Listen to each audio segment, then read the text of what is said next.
Betty was just worried that you just returned from the book. But seeing Betty's name being called first is relieving, I suppose. Yes, Beatrice whispered whilst remaining in Subaru's arms. Hearing her words, Subaru looked around himself. What had happened immediately previously, he had fallen onto the aisle. His leg had also been wounded. And then into that dark, dark shadow. Subaru. Library? For the moment. If you could clear whether you are still half asleep or not, then I believe we could proceed with our codes of action as well, Natsuki-kun. That voice struck Subaru, who was astonished to find himself surrounded by the vast amount of books. Upon looking, that had been Echidna, smiling wryly whilst caressing her light purple hair. Behind her was the shelf she leaned on, and Miley, who rested her chin on her hands, saying, "You're finally YP." Beatrice. Wah, wah, wah. Subaru. What happened, in fact? Are you not feeling well after all, I suppose? Can you speak about what you saw in the book? Subaru. Well. I also need to do that, but... Subaru tightly hugged Beatrice's petite body and enjoyed her warmth, and recognized the reality that he must recognize.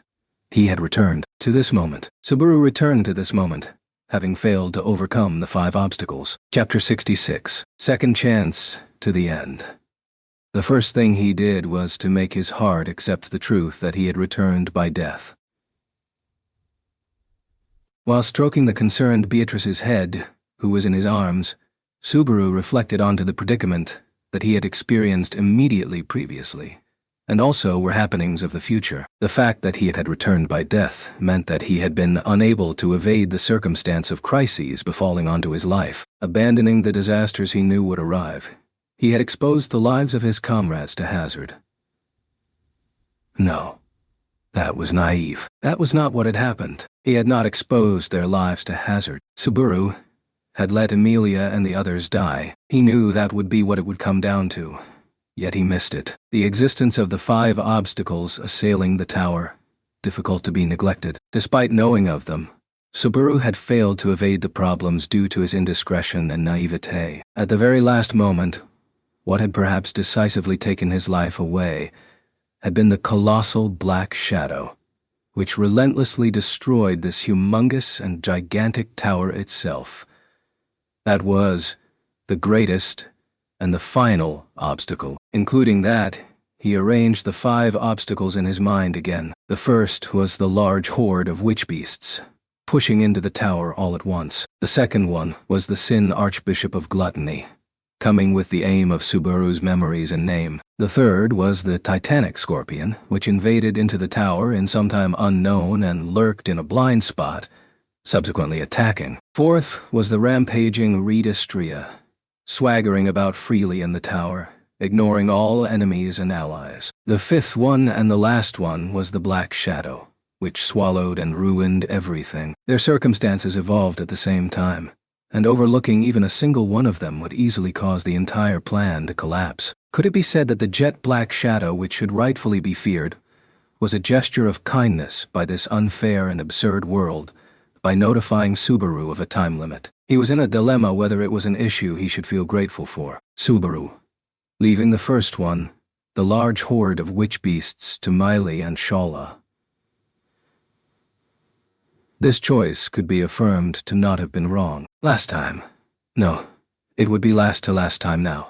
In the loops until last to last time, the 5 obstacles must have also concurrently occurred. Subaru had also witnessed the scenario of the witch beasts invading into the tower. Should that happen, crucial fighting forces like Emilia and Julius would have to face the witch beasts in order to restrain them. That had been avoided in this loop, whereby Miley had survived. The strength of Miley's existence was unmistakably a single step forward. However, it was still not sufficient. Even if the large horde of witch beasts could be held back, Subaru and the others were helpless against the following obstacle. Emilia had gotten her name robbed by the Sin Archbishop of Gluttony who had appeared, and though they somehow managed to have Julius join the fight against Baden Kaitos, subsequently Reed partook in the battlefield. Resultantly, the two Emilia and Julius were forced to employ open tactics against the frontiers of both Gluttony and Reed, causing valuable time to be lost, ultimately leading to the Titanic Scorpion's intrusion, and directly hitting the declaration of time up by the shadow.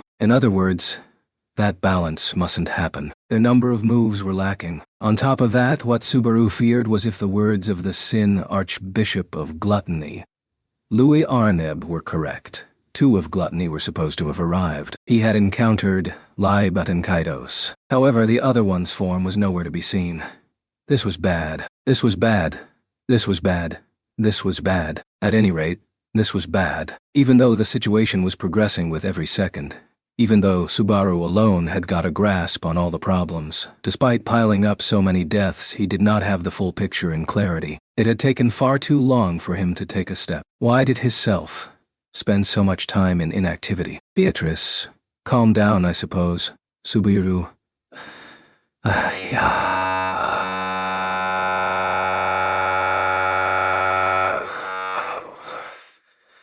Subaru's brain overhead almost started fuming. That was when Beatrice strongly sandwiched his cheeks between her 2 small hands and brought his consciousness back to reality through pain. With her hands still on his cheeks, Beatrice resumed at distance, close enough to exchange breaths. Beatrice. Subaru, tell what happened in the book, in fact. It'll be fruitless if you take it upon yourself alone, I suppose. Properly talk about it, and it will be thought about together. That is, Betty and the others' forte, in fact. Subaru.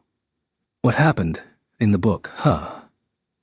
Hearing Beatrice's earnest appeal, Subaru looked down onto the situation he had been placed in. He has accepted the truth that he had returned by death, and similarly, he must also recognize and etch the place he had returned to as well. This place was the library of the 3rd layer of Taygeta. In the room surrounded with bookshelves housing countless books of the dead, this was the scene immediately after his consciousness returned from challenging the Book of the Dead of Reed. And, speaking of what had happened to Subaru in the book, Subaru. Stand up, happened, Beatrice. Eh? Subaru. No, I mean, I got my back kicked and was driven out of giving up. Shit. This is so pathetic. I've made no progress at all.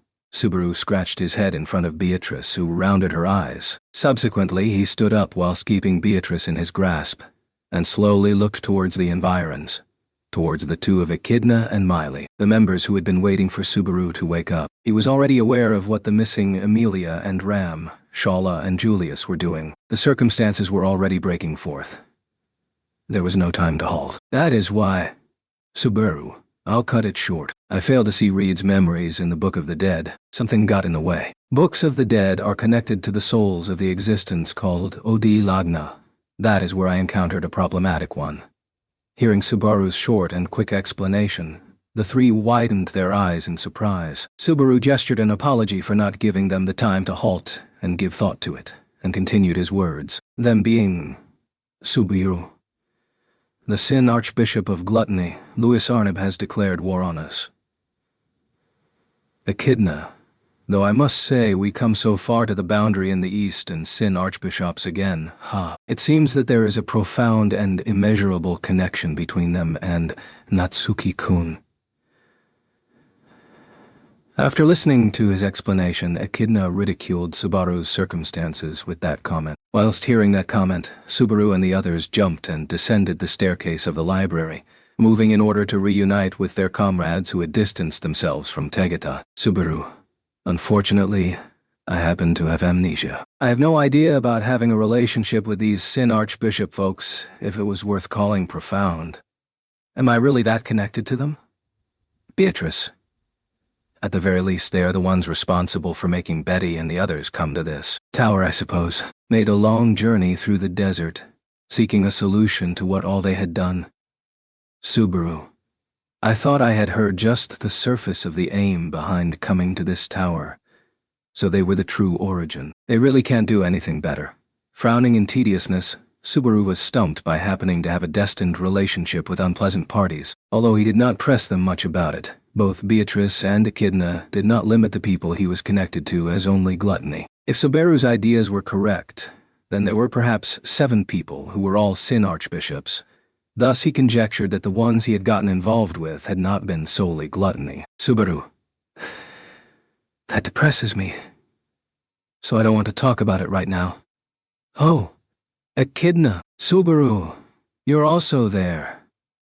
And when Subaru and the others returned to the fourth layer and sprinted towards the aisle, the person who came dashing towards them just in time, Julius raised a voice of surprise. Last time as well, Julius had returned to Taigeta in order to inform Echidna and Subaru of the atypical situation surrounding the tower. They had now encountered him a bit earlier. Seeing Subaru having safely returned from the Book of the Dead, Julius said, "Julius,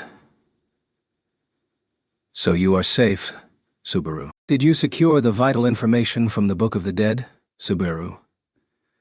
Though it'll be the same explanation as what I gave to Beatrice and the others. That failed. The detailed explanation is a question for me later, so I'd like to solve these abnormal circumstances concurrently. Julius." "What do you mean, in other words, Subaru?" "It means I can guess what the situation basically is. Right now, witch beasts are surrounding the tower, right?" The moment Subaru fired his question, an immense tremor jolted the tower. That indistinct and constant something akin to tremors reached everyone present inside the tower. Its cause being correctly guessed made Julius gaze in slight wonderment. However, he immediately lowered his chin and nodded. "Julius, just as you say. Currently, the environs of this Pleiades watchtower have been besieged by a great number of witch beasts. At the outer edge of the tower, Miss Shola is aggressively struggling and stalling the witch beast's invasion, but Miley, if the identity of these tremors is a horde of bad animal Chan's Theon, no matter how strongly the Naked One Isan may stand, she'll eventually not be able to restrain them. Who? Julius, henceforth, I want you to lend your strength." "What do you say, Miley?" Miley jumped into the conversation, and Julius faced and requested her with sincerity. Accepting his sincerity, Miley turned a profoundly meaningful gaze towards Subaru and the others. Getting the impression that the gaze intended to ask about the pros and cons about her actions, Subaru lightly inhaled and nodded. "Subaru, I'm requesting you too, Miley. Nothing will get sorted if it isn't for you. Sorry for this being so sudden, but please cooperate so that we can all take a step forward together." "Miley? Geez, Ano I-san. Still so pathetic even after saying such grand words. But, since you asked me earnestly, leave that place to me. Be great fuel." Subaru. "Ah, my heartfelt gratitude. I love you, Miley." "How petty." Making a sour look in response to Subaru's gratitude, Miley consented to cope with the witch beasts. With this, one of the 5 obstacles will be cleared. Till now, it had been the same as last time. Hence, Julius. Well then, let's take her to Miss Shola. Subaru. No, we will be taking a different code of action. Meili, do you know where the balcony is? Work together with Shola there, and somehow stall the witch beasts. Miley. The end of the aisle, right? Really? You don't know how to treat people. Hearing that, Miley spilled a sigh and dashed off. Though languid and unenthusiastic, he understood that that was her own pose, seeing her move in accordance with Subaru's orders. That was, as fast as she could run. And Julius. Subaru, with the witch beasts aside, you seem to possess confirmation of some sort. What are you aware of? Subaru. I guess so. I'll explain it along the way. Come with me for now. We must hurry, or Emilia-chan and the others will be in danger. Julius. Ishika Julius widened his eyes in astonishment, and Subaru ran after patting his shoulder. He held Beatrice in his arms, and Echidna hurried behind them as well. For a moment, Julius was stumped but shook his head, and caught up to his back quickly. Subaru. Earlier I told you that I failed to dive into the Book of the Dead, right? I couldn't see Reed's memories. Instead of that, I came across another chap over there. I encountered the Sin Archbishop of Gluttony, Julius. No way. Why would Gluttony be in the Book of the Dead? Hearing the name of the enemy he had a connection to, Julius's expression froze. Echidna called out to his side profile, saying, Julius's. She alone was making an expression of feeling chagrined pertaining to the speed of her feet, as she raised a single finger, Echidna. According to what Natsuki-kun had said, the Books of the Dead are an apparatus of the cradle of Odilanga. thief, hall of memories in order to take custody of the memories of the dead, the paths of life walk, and the sin archbishops of gluttony eat the memories and names of others. In other words, Julius, their authority is making use of that end of Odilagna's power. No, you said that you met gluttony in the book, right? If that's so, then Subaru, the reason behind your memory loss is... Subaru. Yeah, it's nothing like the tower's trap or mechanism. Sheer foe. It was an accident caused by a random encounter is what it means. The same way of victimization, as you say. It was impossible to imagine having to encounter gluttony when facing the Book of the Dead. That too, if Subaru and the others' imagination last time had been correct. Then the Book of the Dead possessing the possibility of encountering gluttony was solely the Book of Reed, who had been reconstructed in the tower. How terrible a fortune would one need for that to happen? He also wanted to object to the deeds of the Subaru until yesterday, such that he had started wanting to believe idle gossip like truly had a connection with the Sin Archbishops. Julius. For it to be the same as this, quite an awful preference, I must say. However, if there had been contact between you and gluttony at the point of last night, then this charge of the witch beasts too. Beatrice. It would mean that the enemy ended up getting the time of more than half a day for making preparations, I suppose. Had Subaru remembered, matters might have been... Eddie is not reproaching Subaru, in fact. Subaru, I know, but it's a matter of course that you'd reproach me. It would have been better had the me until yesterday not made this blunder. It would have been better if the present me was smarter. Had that been the case, they would have surely been able to face the enemy in a further prepared state, but saying that now was pointless. Contesting with all cards they possessed, that was vital. What was needed was readiness, decisiveness, and the intent to have faith in oneself aside, in comrades. Subaru, just as what you judged, the horde of witch beasts is Gluttony's doing. On top of that, Gluttony himself will march in and enter, and will be aiming for Amelia-chan and the others. And before Subaru and the others reach, having been late at noticing, the isolated force of Amelia will be coerced into making strenuous efforts and letting Ram and the rest escape, calling the result of getting her name eaten upon herself. They must stop that from happening this time. For that purpose, he had taken shortcuts in several positions of the game. Subaru, if we don't let Amelia-chan's name get robbed, perhaps they might avoid Ram having to withdraw from the war front. Last time, the reason why Ram was unable to undertake action was the result of Badankaido stealing Amelia's name, for she had been unable to catch Amelia's lack of existence and the absence of memories. Should that risk be done away with, it would be plausible to expect Ram's existence as war potential. Should they hold on to Ram and take care of her, whom she had brought with herself, then there shouldn't be any issues in that regard either. And if the tag team of Amelia and Ram could hold Badankaidos down, Subaru, Julius, there's a job you have to do as well. We'll somehow manage things with Gluttony. The opponent you've been connected to as well. I very well get your feeling of wanting to send him flying, but Julius, but what? In this place, an opponent which should be prioritized above Gluttony can't. Subaru, Reed will come down. If he manages to interfere, then everything will come down to nothing. There's the role to stop that.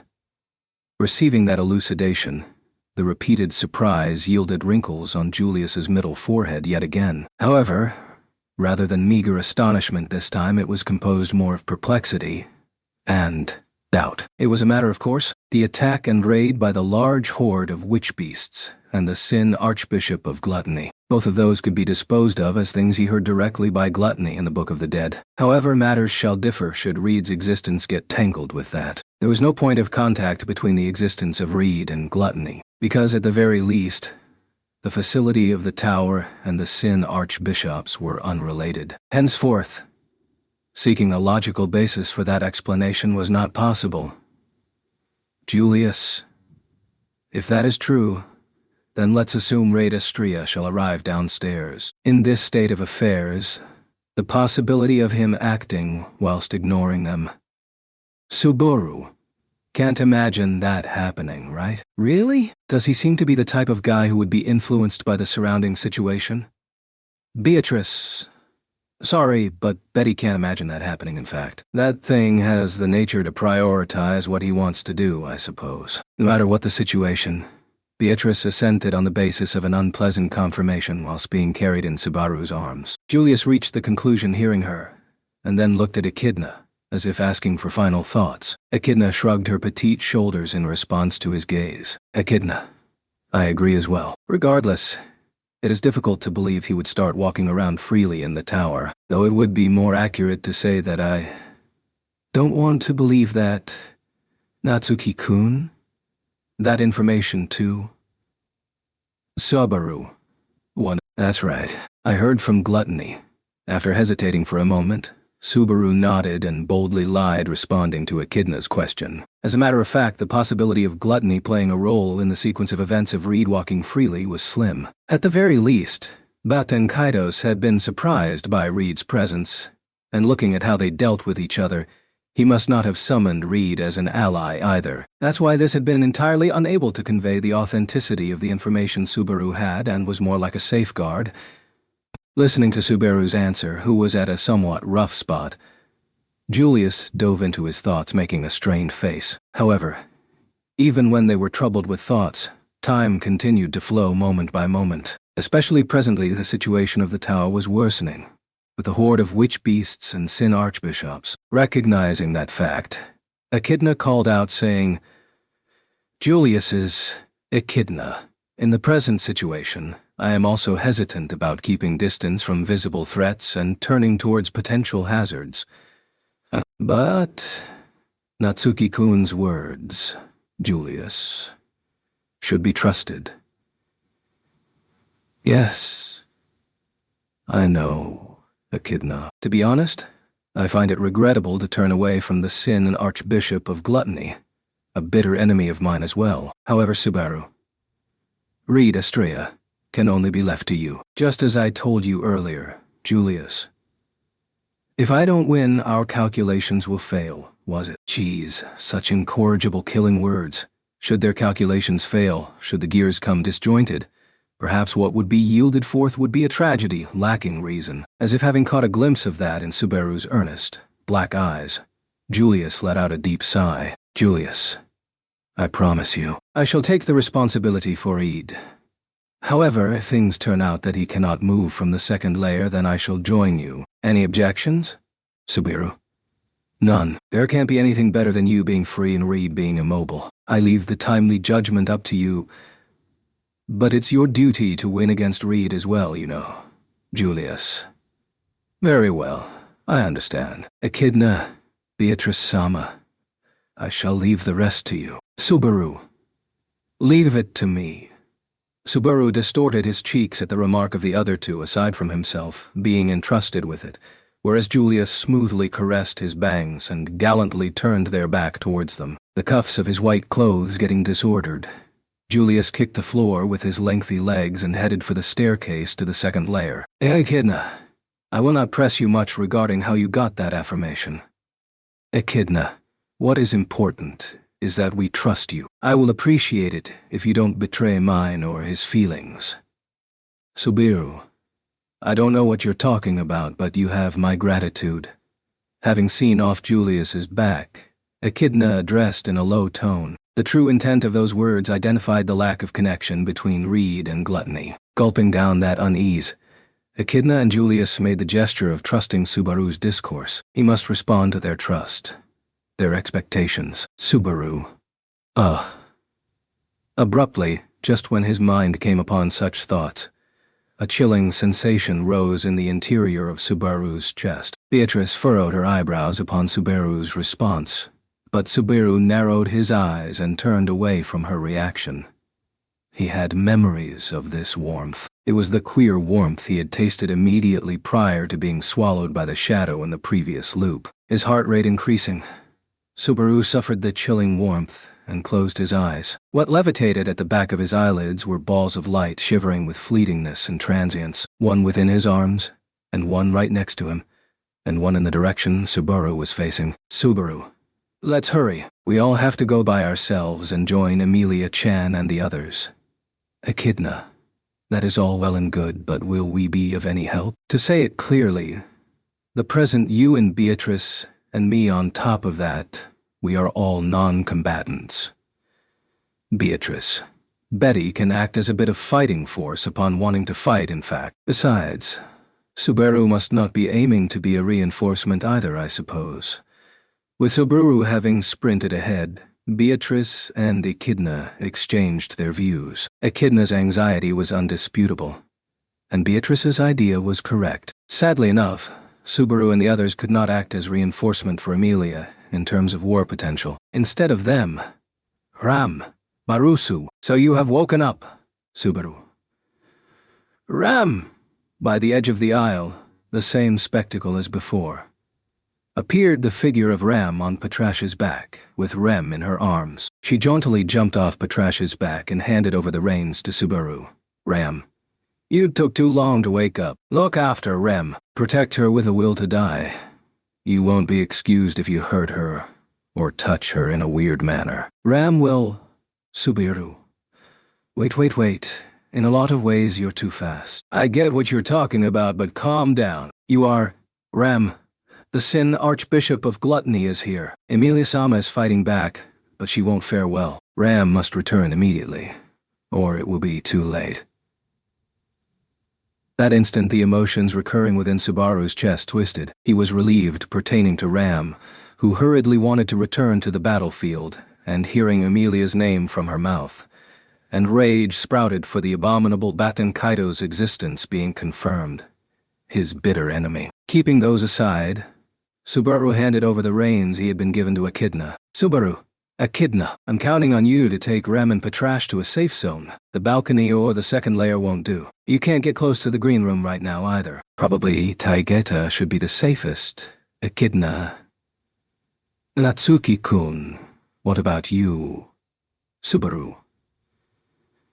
Beatrice and I will go with Ram for the Sin Archbishop. Subaru glared into the pale cerulean eyes of Echidna, who had been startled by suddenly being handed over the reins. While she inhaled faintly, Subaru caressed Patrash's neck and jerked his chin, seeing Rem on its back. Subaru. Earlier, you had said to not betray your trust. I'm counting on you for the same. Rem is in your hands. She is an indispensable girl for Natsuki Subaru. Echidna. What a curious thing to say, even though you yourself are supposed to be Natsuki Subaru. Subaru. I also trust you for understanding my feelings a bit, you know.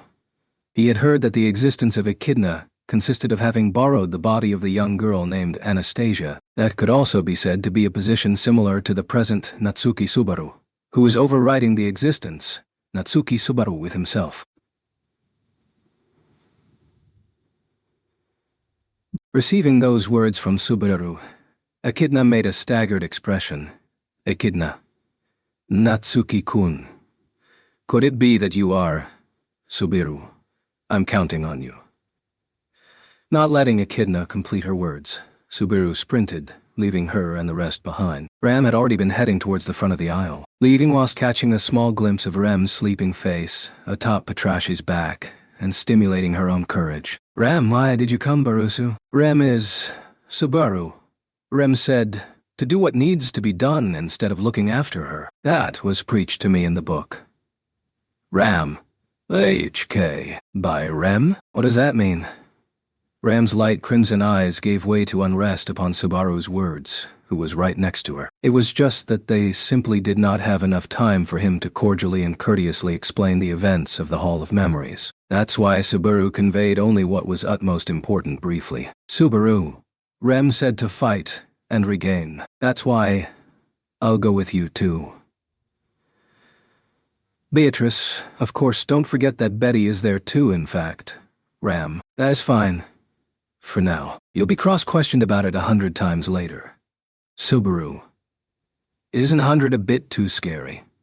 Subaru shivered, since he couldn't even hear it to be a joke in Ram's case. However, it was her compassion for letting Subaru bypass through that, despite not explaining a single crucial thing. And the circumstance where that was required to be done approached right in front of their eyes. Ice Brand Arts? The following moment, Amelia's back was visible in the center of the frozen aisle as she fluttered dancing about with armaments of ice. Confronting her was the Sin Archbishop of dirty appearance, Lai Batankaidos. Catching sight of that, Ram shouted, "Ram! Amelia Sama!" Subaru was convinced that they had made it in time, considering that was Amelia's name. And at the same time, Amelia noticed them behind upon being called and responded with, "Hey, Ram, Amelia, why did you come back? And Subaru and Beatrice too, I'm glad you're okay. But this is really dangerous right now. Stay back, get away. Ram has been evacuated to someplace safe. Now on, Ram shall also assist you in battle. Amelia, but Ram, you are Ram. To be taken away, even if you say that, do you think Ram will allow being taken away?" Whilst responding to Amelia, Ram reached to her legs and unsheathed the slender wand equipped there. The wand was shorter than what normally magicians could be imagined to have. Though it seemed like an article with no peculiarities, it could also be felt that it exerted a sense of enigma and queer pressure. And, seeing Ram's form preparing to use it, Gluttony laughed at a distance away from Amelia. "Lie. What's this? What's this? So you came back, Nisama. Oh dear. How handsome. Why is Nisama so cool? Truly, Nisama is wonderful. Chutsum. Ram. Irksome. You're getting killed, Sin Archbishop." Ram fired her quiet intent to kill towards the Sin Archbishop, clapping his hands and guffawing. It was intense rage enough to send chills down Subaru's spine, who had never been faced by it, as he glanced from the side. Despite receiving that direct eye contact, Batankaido's composure did not flinch whatsoever. "Lie. How nice. So nice. Very nice. Quite nice. As it's nice, isn't it nice? As is probably nice. As it's perhaps nice. As we think it's nice. Gluttonous drinking gyuetsu. Gluttony taitsu." We apologize for arbitrarily and overwhelmingly bringing an end to the connection, though in actuality, it was supposed to be a much more touching reunion, you know. Ram, what are you? Lie. Something like stealing the name and memories of a valuable person feels like becoming the greatest enemy upon being thought of revenge, right? Yet, the people eaten by us, in most cases, don't remember about that is what it means. Even though we understand Nisama this much. Nisama doesn't know even the slightest bit of that feeling is what it means. That's like a wasteful way of usage, like showering salt onto a salivatingly high-quality ingredient, isn't it? Attentively and profoundly, the Sin Archbishop of Gluttony commenced explaining circumstances completely impossible to be referred to. The truth was, the power Gluttony wielded of stealing the memories of others was an act equivalent to trampling upon life. Should family members, lovers, benefactors be attacked and hunted down by them, the worst possible phenomenon would be that they would be forgotten and disappear onto the other side of oblivion, and the hatred which was supposed to exist would also vanish. In one way, that would function as safety against letting anyone take revenge on themselves. However, lie. Isn't that the greatest level of boring? However, none other than Batankaidos declared it to be boring. Lie. Like the rich hatred which was originally supposed to be attained, or the rumbling corrupted rage, such freshly aromatic and fetid emotions get thoroughly denied is what it means. It's a great loss for us, until the Onui-san over there shows up. Subiru, me, Lie, Saoyane-san. For some reason, even after we eat the name, you can still remember that person, right? We pretty much do get the reason behind that. The place Onui-san was born into must have been a bit different from here. But what's important is its result. Onui-san is our savior. Whilst saying so, Batankaidos opened his arms wide and continued looking at Subaru with an intoxicated expression, with a passionate and zealous gaze, as if he was truly deeply in love with Subaru. Lie. No, let's dare state it this way. Onui-san is our hero, too. Innocent, hard-working, uneasy unless someone is by his side, mean. Makes our chest sting and hurt the more we think about it. On top of that, a hero who understands those feelings.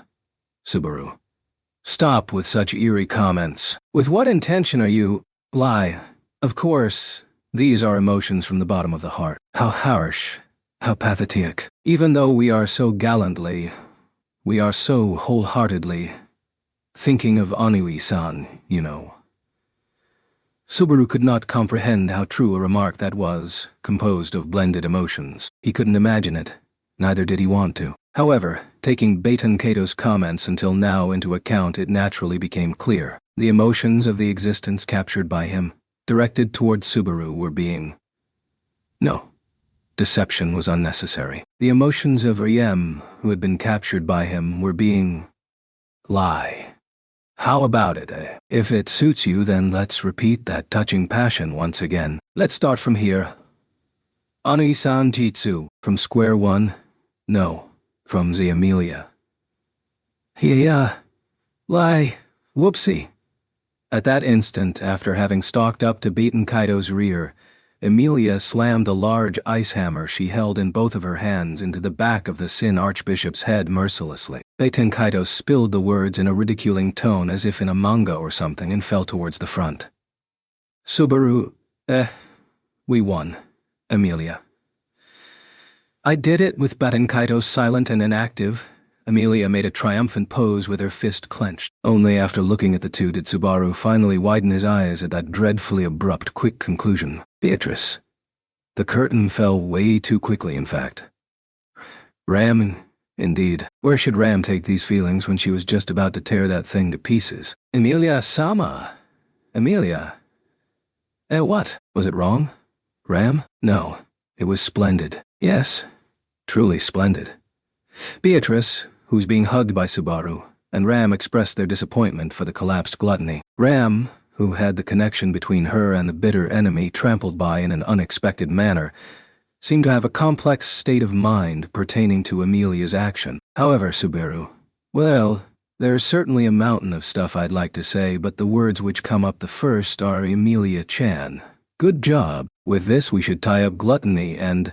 Unfortunately, it can't be allowed to go that way, Ani-san. Before Subaru, who was thinking that the second of the 5 obstacles had been digested in an unexpected fashion, Baten Kaido slowly and relaxedly stood up despite being supposed to have collapsed motionlessly. Subaru widened his eyes in response to that unnatural movement, whilst Beatrice stiffened herself. Of course, Emilia and Ram also had a hue of vigilance paint their eyes. Ram. Did he go crazy by getting hit in the head? Also considering his courting comments towards Barusu. If he can't discern the situation then... all that is fine. We have also already conveyed our feelings, and neither do we intend to do something like hold back.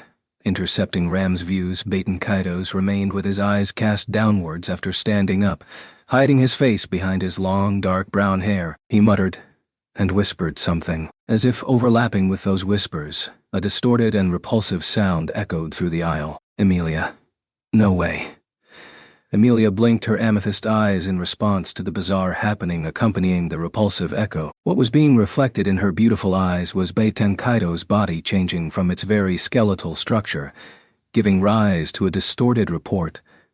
The flesh body of the petite youth changed into a muscly and brawny giant. A nightmarish occurrence.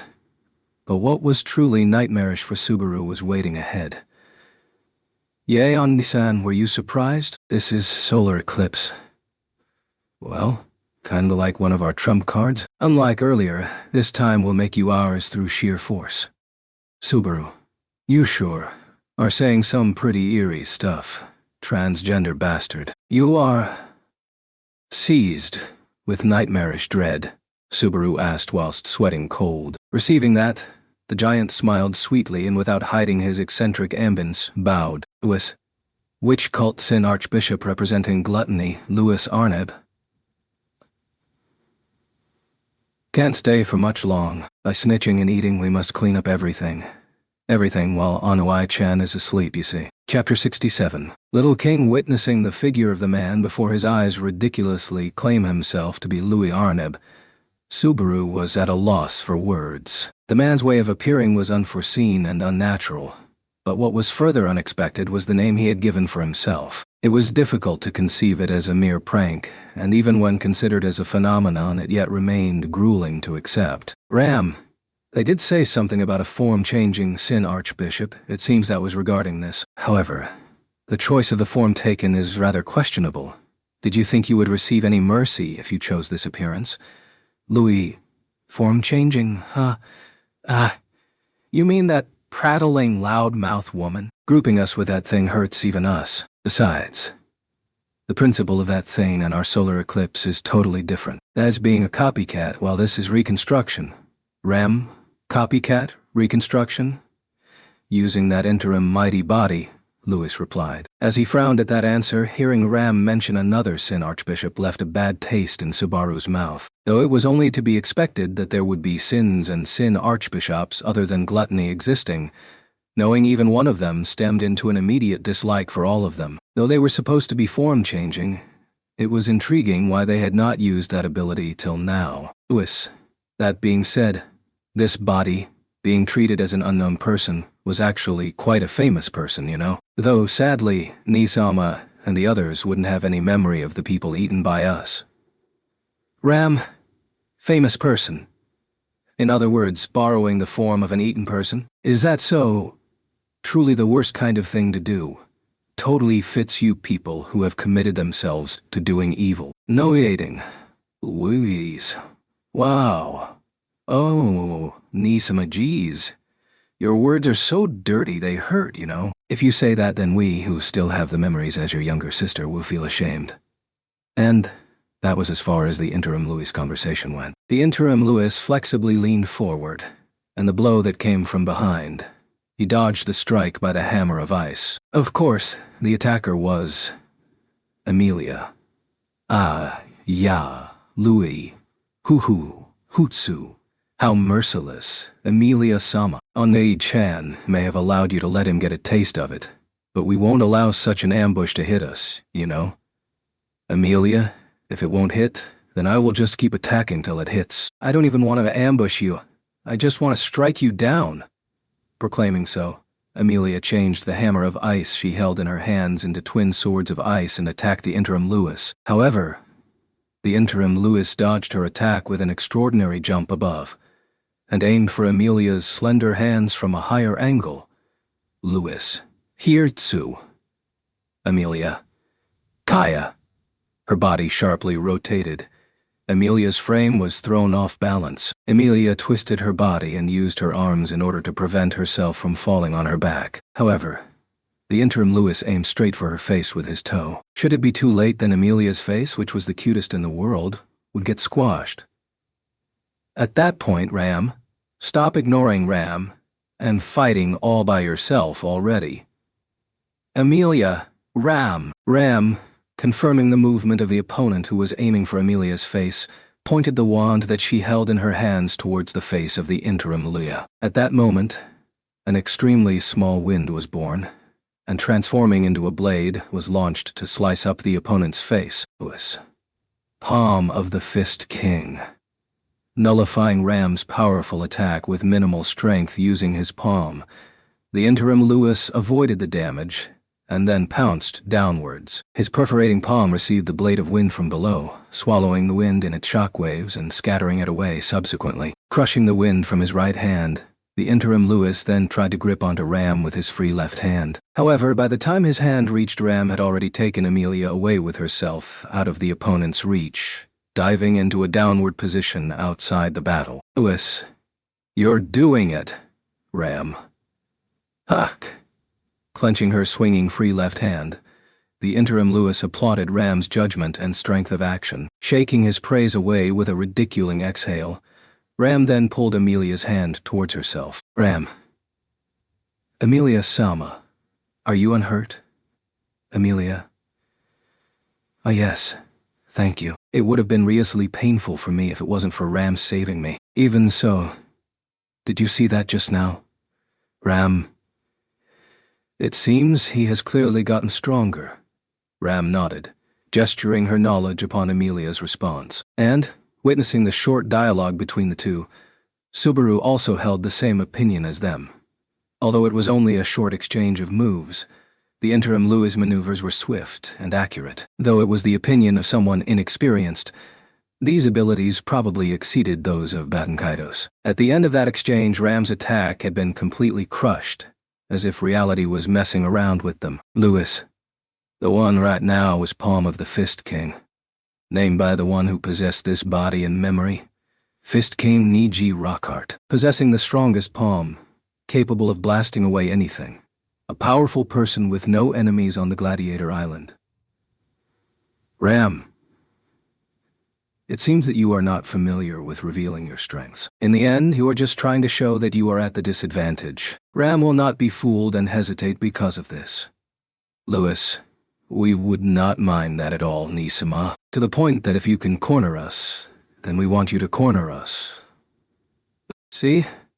Don't you look back onto the sweet memory of defeat later on, Ram? Who knows? Ram only knows of victory, so she doesn't understand that. Lewis. Is that so? That's just the waste of not knowing the sourness of life. The moment he said that, the interim Louis' figure was scratched out of visibility. It would seemingly be more accurate to say that he literally disappeared rather than just moving swiftly. Ram widened her eyes at the enemy's unexpected move. Even she had been unable to grasp the opponent's position. There was no way for her to escape. Emilia. Ram, watch out. Saying that, this time it was Emilia who grasped Ram and leapt backwards. Several of Emilia's beautiful silver hair were too late to escape that attack, as they were caught up in the impact and got slashed off, scattering around in the aisle. And the one visible was not a fast warrior, but instead a bald man, as he laughed, saying, "Ha ha, Tsu." With a somewhat jumpy appearance and wearing an orange gown, the man smacked his lips at the form of the fleeing Emilia. Lewis, how nice. So nice, isn't it nice? Can you dodge the next one? Emilia, Kaya. At that moment, the form of the famous person disappeared into thin air and that of a different one appeared. This seemed as if it was a payback for the earlier surprise ambush. From one blind spot to another, a flashing dagger made accurate attacks energetically. Emilia, whilst holding Ram, continued to defend the attacks off as she got completely dominated. Ha ha, you're doing it, doing it, doing it. How did you see through these secret maneuvers of Leaper Dorkel? It's truly a mystery. Emilia. That's obvious. I guessed it. Ram. Of course. That is not all to it. There is also Ram support. Emilia-sama. Emilia. Yeah. Flying into a blind spot, the interim Lewis launched an attack, although the opponent was someone capable of flying around freely. All whilst maintaining that vicious smile, Ram was able to see where he would appear next. On Ram's call, Emilia swung her long legs rapidly. With that, when the bald man appeared next, Emilia's heel struck his side. Lewis. Gu. Tsu. Emilia. Hiya! Emilia thrusted her heel into his face and struck the opponent down. At that moment, Emilia grabbed one of the pillars of ice erecting from the ground in her hands and launched its sharp, pointed tip towards her fallen opponent. If the blow were to not be defended away, the strike would penetrate right through his chest, and it would make for a truly unpleasant finish. However, unfortunately enough, it was not effective whatsoever. Emilia. Louis? Carnivorous beast Belihainelga's skin cannot be pierced, not even by a holy sword, is what they used to say. Shattering the pillar of ice with his bare back was a middle-aged man with an enormous beard, smiling ferociously. Lying down, he aimed for Emilia's waist with his arm, which was seemingly as tough as a log. And somehow, defending away that attack, Emilia made haste and flew backwards. Emilia. Hey, at this pace. Ram. Emilia-sama. Please let go of Ram, Emilia. No, as if I will abandon Ram-ka. Ram. That is not the case. Emilia escaped from the enemy with Ram in her grip, and Ram sealed her lips by gently placing a finger onto them. Ram shook her head, looking at Emilia, whose words she had interrupted. Ram. It's about time you let Ram also attack, is what it means. The moment she said that, she swept away Emilia's gripped arms and stood firm directly against the giant. Seeing that, the interim Louis smacked his rock-hard lips and launched his palm towards the young girl. Louis. Hu Su. Get crushed, Ram. Assuming that is even possible, politely say, "Please be crushed, Ram-sama." With that comeback, Ram charged straight towards the approaching palm. If the situation was to be slightly exaggerated, then it could be said that the palm was enormous enough to crush Ram's entire body. Recklessly clashing with the palm up front would be the same as clashing with the front of an approaching car. At the very least, that appeared to be so in Subaru's eyes. In response to that, Ram. At this level, you shouldn't even think you can catch Ram. At the moment, those fingers were about to reach her. Ram, with her lips relaxed, dodged the attack with minimal movement and launched her elbow onto her opponent's face. That fair elbow, with its sharpness resulting from its fragility, came in contact with the opponent's nose, mercilessly sending shocks through the body of the carnivorous beast. And, at that moment, Ram's left hand was visibly coming down to grab his throat. "Louis. Tsu. Ram. You have continued to blabber nonsense for quite some time. It is getting irritating now. Embrace your misfortune and choke to death at the hands of Ram here. You despicable thing of a person." The interim Louis faced problems as he tried to pursue the crucial points of the body whilst lacking proper training for doing so. Using that to her advantage, Ram resumed her offensive, and this time pointed the tip of her elegant wand towards him. And, as its tip became the center of a beautiful gathering of energy, it subsequently released wind magic, pushing the giant slightly behind. "Subaru. Strong." Subaru intently stared at the sight of the interim Louis splattering blood onto the aisle while skillfully rolling. Till now, he had concentrated on observing the fight so much that he had forgotten to breathe. But the moment Ram stood upon the battlefield, the flow of the fight faced slight alteration. Of course, though all of it was based on the fact that Ram could not drag on battling for too long. Subaru. Ram fighting this much is a miscalculation I'm happy for. Beatrice. That is not the case, in fact. You cannot rely on just Ram, I suppose. Subaru. What does that mean? Was what Subaru intended to ask Beatrice, who was in his arms whilst tilting his head. And, before Beatrice could respond to his query, the answer itself appeared before him.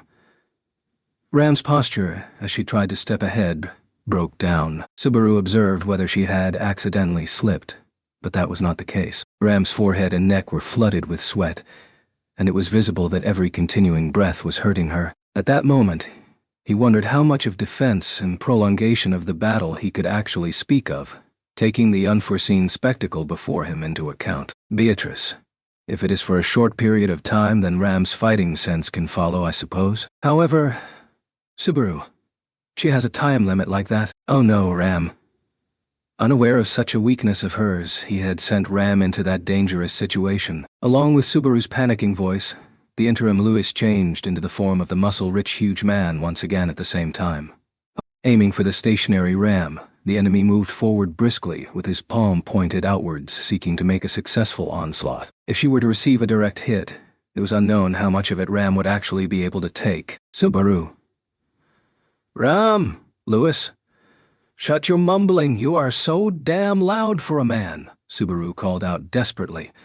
But Ram showed no signs of response. At that moment, the interim Louis's blow captured Ram's face directly. Amelia.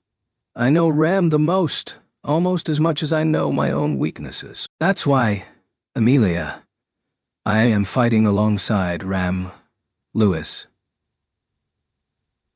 Jumping over Ram's head, with her silver hair fluttering, Amelia positioned her knees elegantly against the opponent who had his palm pointing towards the front. The tactics Amelia had chosen were very simple. The move she had chosen was to have an innumerable amount of weapons of ice float in the air, and fire them all towards her opponent at once. Amelia. Hi-ya-ah. The interim Louis launched off his body as he had positioned his empty palm against the rain of ice.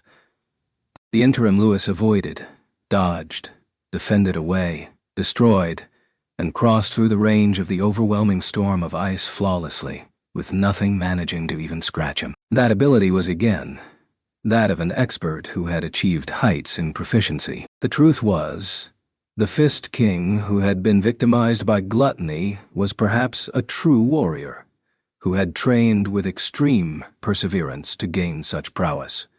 That power was now being exploited like this. The power he had trained to achieve, and the fame he had received for being such a great warrior.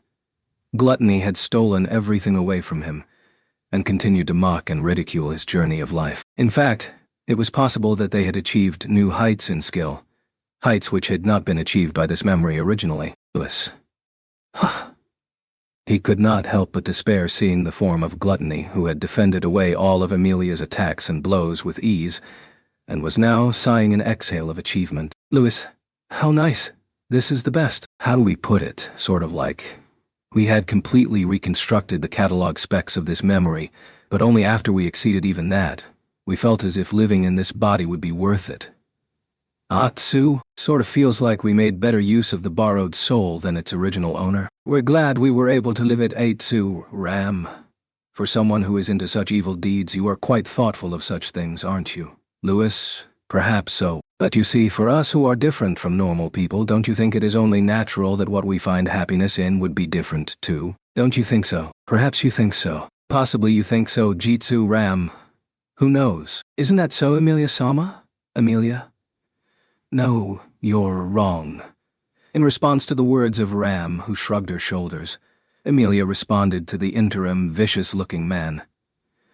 No, Louis Arnab, whilst letting go the chunks of ice she held in his palm. Doing that, and upon receiving that question, Amelia then upheld the spears and axes of ice that got erected from the floor. Amelia, no matter how different you may be from people, you can still be happy and sad by thinking of the same things. I, for example, was always alone, but I enjoyed stacking rocks on river beaches. Ram. That, as well, feels unique in its own way, though. Louis, we see. Indeed, we also have memories of stacking rocks on river beaches, but that's... Amelia. See. Louis.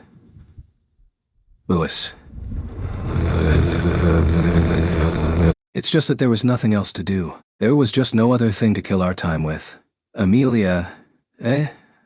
Is that so?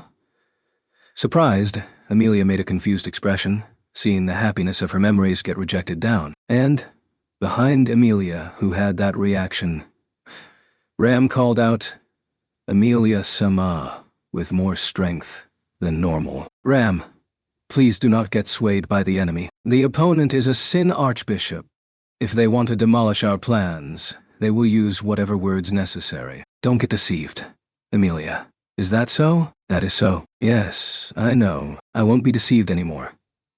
Louis, what can we say? Well, that was a truly hurtful thing to say, even though our one and only Nisama would leave us behind.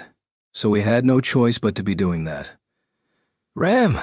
Shut up! Once again, Ram kicked the frozen floor and launched her body towards Louis, who had repeatedly voiced words which had pierced straight through her heart. Her body's condition was not at its best. Well aware of that, Ram charged straight towards the enemy because she knew that she must get her own hands dirty in order to clean up this mess. Ram's intimidating roar piercingly struck Louis. However, Amelia, this time I'm with her, so if you want to surrender yourself, this is your chance. Louis. Gratitude for such graciousness, but there's no need for it. Ram. Enough of your stubbornness, making a cute expression but using brutal attacks which were not cute in the least, was Amelia. The duo of the enraged Ram and Amelia went in together, however. Louis repulsively kept switching his form and battle style with absolute freedom, controlling the battle's pace as per his own will. In this overwhelming duel, there were two things that would surprise the observer. First, was the flawless breath-to-breath coordination between Amelia and Ram. In the previous loop, Amelia's name had been stolen away, due to which her existence was forgotten, and her battle style became unknown to all. Thus, there was discrepancy between her and Julius, who was unaware of her style of fighting. However, there was not the slightest of that discrepancy in Amelia and Ram's case. Not even the slightest of lag. Of course, though it does not mean that the adjustments Amelia made were meaningless. What was of utmost relevance here was Ram's wonderful sense of combat. Ram,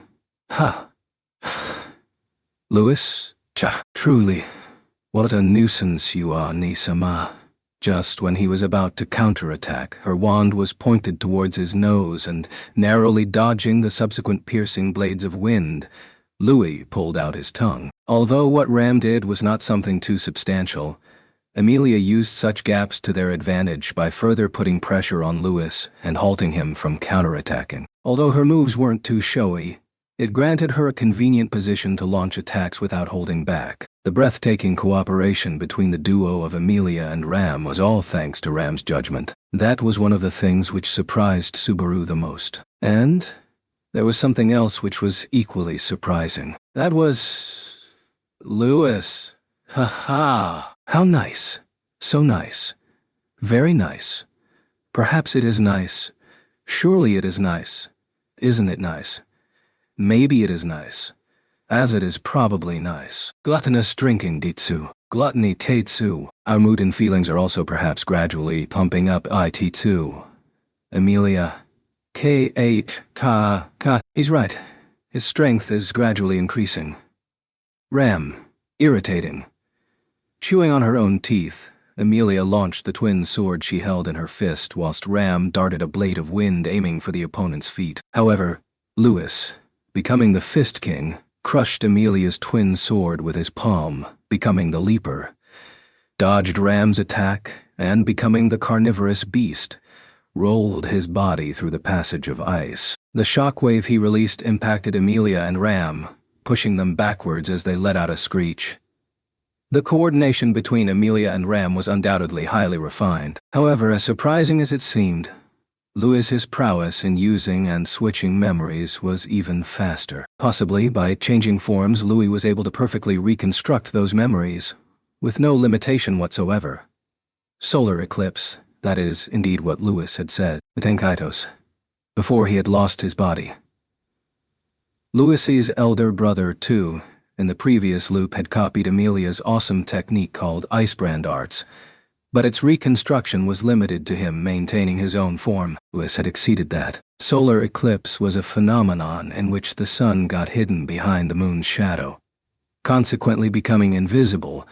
That was perhaps Louis's true body being treated as the sun, which got shadowed by the moon, the reconstructed names and memories. In other words, solar eclipse could safely be assumed to be an ability to change into the form of that respective eaten memories. Consequent was the Louis before them, using that ability's advantage. And Subaru?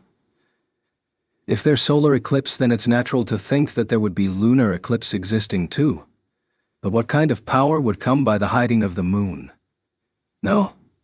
Can I even figure it out beforehand? What happened oftentimes in such patterns of copying abilities was that the user's inexperience and lack of proper knowledge to use those abilities resulted in a discrepancy, becoming a cause of defeat. However, the copying abilities of gluttony, which obviously would include Louis as well, overcome that weakness perfectly by using the victim's body and memories. It was clear that this was a flawless, perfect copying ability. Subaru, this is bad. If Emilia-chan and the rest get overpowered, the situation will change. Tightly grabbing his own chest, Subaru gnashed his teeth at the sense of helplessness which was visible straight in his eyes, starting with Amelia and Ram, who had engaged in battle against gluttony. His other comrades had already commenced their own battles at various places in the tower. Kidna, who had evacuated Rem and Petrasha to Taigeta, while Miley went to attend to the large hordes of witch beasts surrounding the tower. And, considering Julius's battle was still continuing, the violence had spread to 2 layers in the tower. Subaru. Julius must be struggling a lot too. On second thought, should the opponent here be Reed after all? Beatrice? Subaru, just what are you saying? Where are you looking? At what? Subaru. Where are you looking and what are you saying, huh? Beatrice. That's... Beatrice, within his arms, heard his muttering and looked up, blinking once. Subaru tried to respond to her and clear up her confusion. Unquestionably, right now, he would be unable to firmly state what he was saying or looking at. But... Subaru. What's this? I can sense what everyone is doing and where they are. I can see it? Grabbing his chest in a crushing grip, Subaru slowly realized the existence of that incongruous feeling, those blurry, faint dots of light. They enlightened Subaru regarding the actions of his comrades in the tower. He could also sense Ram and the others, and at that moment, Subaru accepted this as if it was something natural, like a third arm by birth. However, this was nothing like being naturally born with a third arm. The moment he noticed that, Subaru realized what an unnatural situation he was in, and a sense of rejection and unacceptability rose within his own heart for his own thoughts. Subaru. Goo. However, grinding his molars, he swallowed the thought back in so that he didn't spit it out. Right now, if his third arm had developed out of nowhere, then he should rightfully accept it and reject his feelings of rejection for it. He was able to get a rough grasp on where everyone was, in what situation everyone was in. In a situation whereby all his comrades had to split up, could there be any power more suitable than this for such a situation? That's why Subaru, momentarily, silently, belonged to me. The form of this unnatural power appeared before Natsuki Subaru's soul when he did this. The nature of it reminded him of the Hall of Memories, where he had first faced Louis Arneb and the strength that had bloomed within him before he left that place. He had given it a name as well. Yes, that name was Subaru Corleones. The moment he called that name, the presence and control of that power flooded over Natsuki Subaru's soul. And the power, which bore itself with Lion's heart, rightfully gave the ability, no, the authority over itself to Natsuki Subaru. The fruit it bore being Subaru. Nugu VHK? Beatrice. Subaru. Suddenly, Subaru's feet experienced a crushing weight coming from his body. The moment she noticed that, Beatrice shouted in panic, but he was unable to respond due to his headache. A sudden headache to the point that was almost seemingly hazardous strained Subaru's body. What was even worse was the awful fatigue his body was suffering with, accompanying a tear-jerking pain in his bones. The combination of pain and exhaustion crushed his entire body, making Subaru kneel down instantly. Subaru. Gah. Ah. A voice echoed within his mind, questioning what this was. The overwhelming strain on his body, a combination of pain and fatigue. His body felt heavy, as if poisoned, and he was panting like he was continuing to run after his stamina had exhausted itself. Rubbing his back, Beatrice screamed in panic at this sudden development. As he felt somewhat eased by the touch of her palm, Subaru turned his eyes towards the situation. At that moment, Subaru was trying to properly exercise his newly gained authority, Corleones. No, it felt as if he were merely continuing to exercise it. His very condition right now as well was the result of the usage of Corleones. If that was so, then just what meaning did that ability hold? Subaru's body felt heavy, stamina was exhausted, until now he had done nothing that would. Yes, Subaru himself could not do anything. Instead of him, Louis. Ah. Out of nowhere, a dry voice echoed, as Louis continued to look while his attack slashed through the sky. Louis, who had taken the form of the Fist King, was showing off his violent combat techniques, overpowering Amelia and Ram, and just when he raised the fingers of his detestable body, Louis's arms were grabbed, and his joints got stabbed, and Ram. Ha!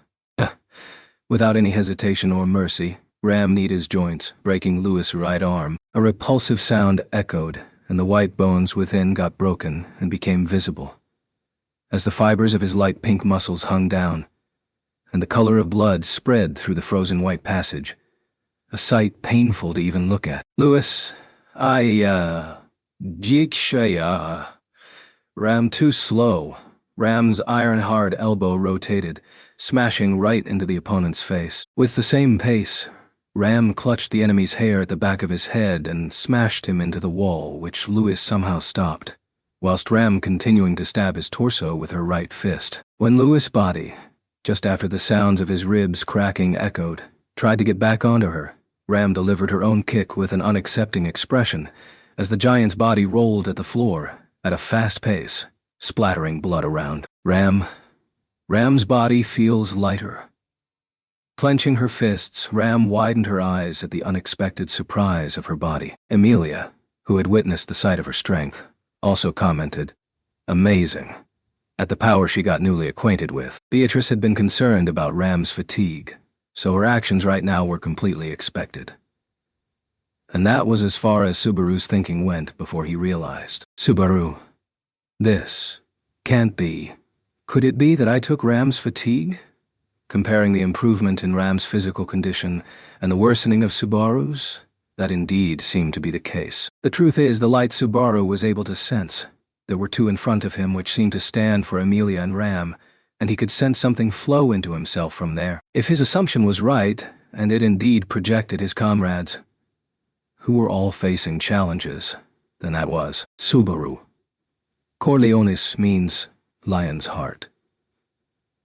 The answer to that lay in Subaru's knowledge of the stars.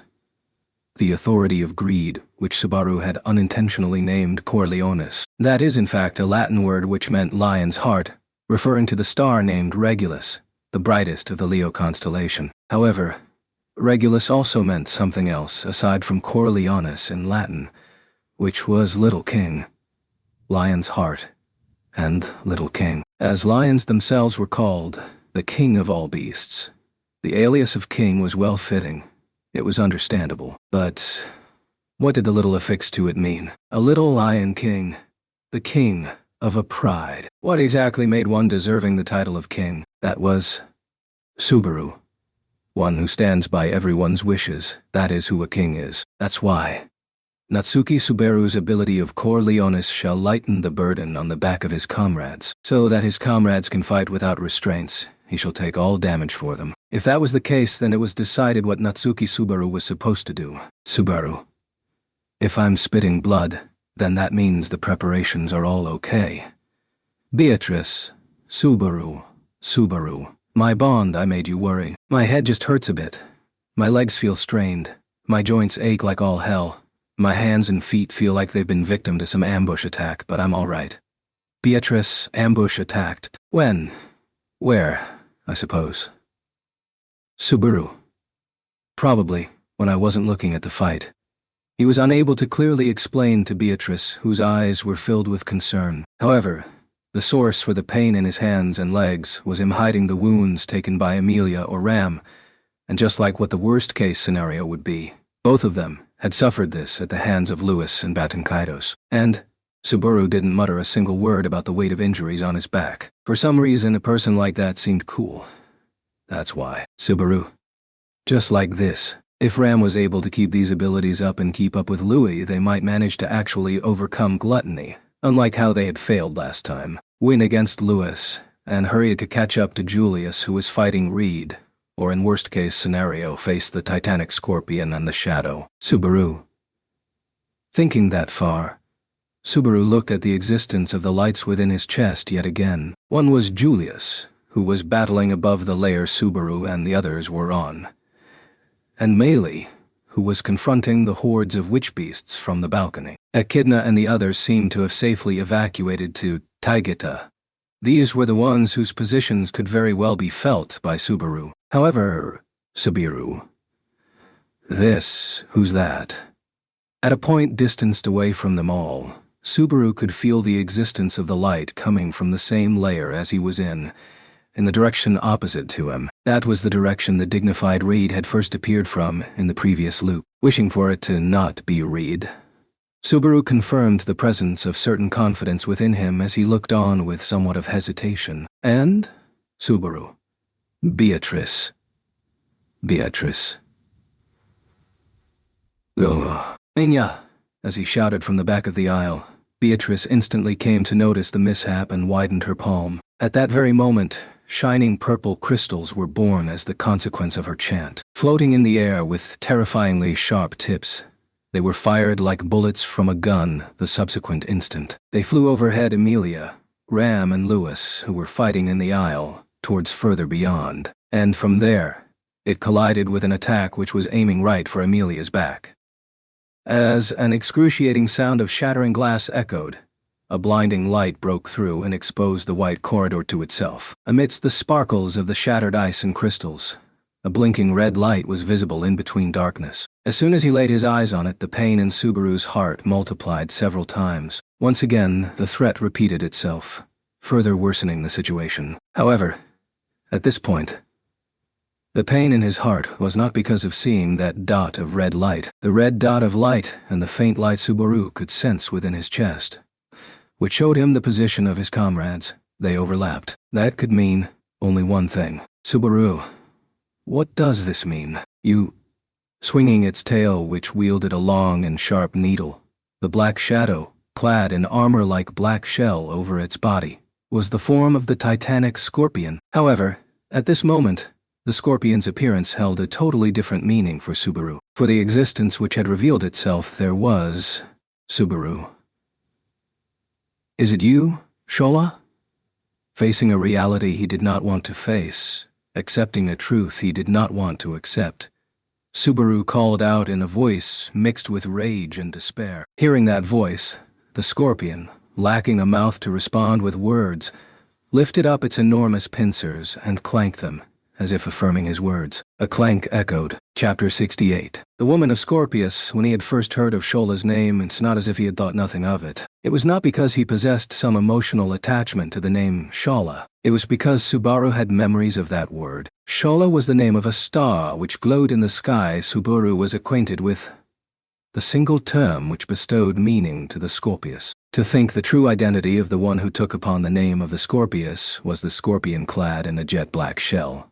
That answer was something truly straightforward and simple. So straightforward that one would actually grow suspicious of the one who chose that name. However, at present, the first candidate for that lack of sense was the one she referred to as Master Natsuki Subaru. The problem here was how unlikely it was that Subaru got the chance to bestow her with that name regardless of the presence or absence of his memories, and how they had no leeway to confirm that right now. Before his eyes, the tag team of Amelia and Ram continued their fierce battle with the Sin Archbishop of Gluttony, Louis Arneb.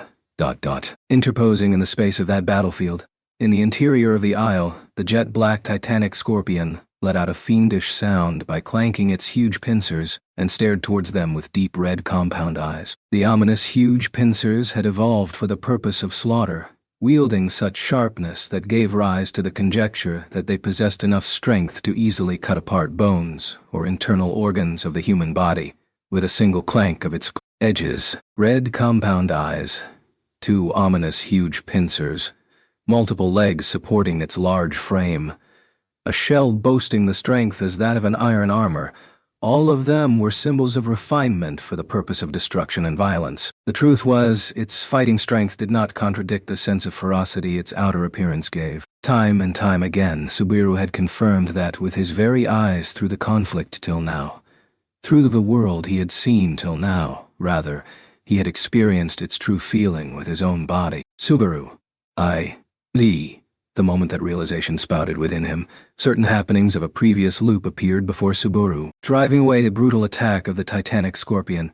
The moment they thought they had somehow managed to temporarily withdraw Subaru, and the others had bathed in the explosion caused by the parting gift of that evil beast, resulting in Beatrice and Echidna, the two of them being deprived of their lives. The intolerable rage he felt back then was something he was incapable of forgetting. The wrath he embraced directed resentment towards the powerlessness of his own self, and at the same time, he also had that rage pinning down the titanic scorpion who had been behind that slaughter. The subject of that wrath, the titanic scorpion, its true identity had been of one who was supposed to be his comrade, Shola. Now that he knew that, what occupied Subaru's mind was merely violent emotion with no place to belong, accompanied with suspicion. Why had Shola taken the form of the titanic scorpion? Why was Shola attacking Subaru and the others, and trying to kill them? Why did Shola reveal her true nature at this stage of the game, and was interrupting in between the battle? Why?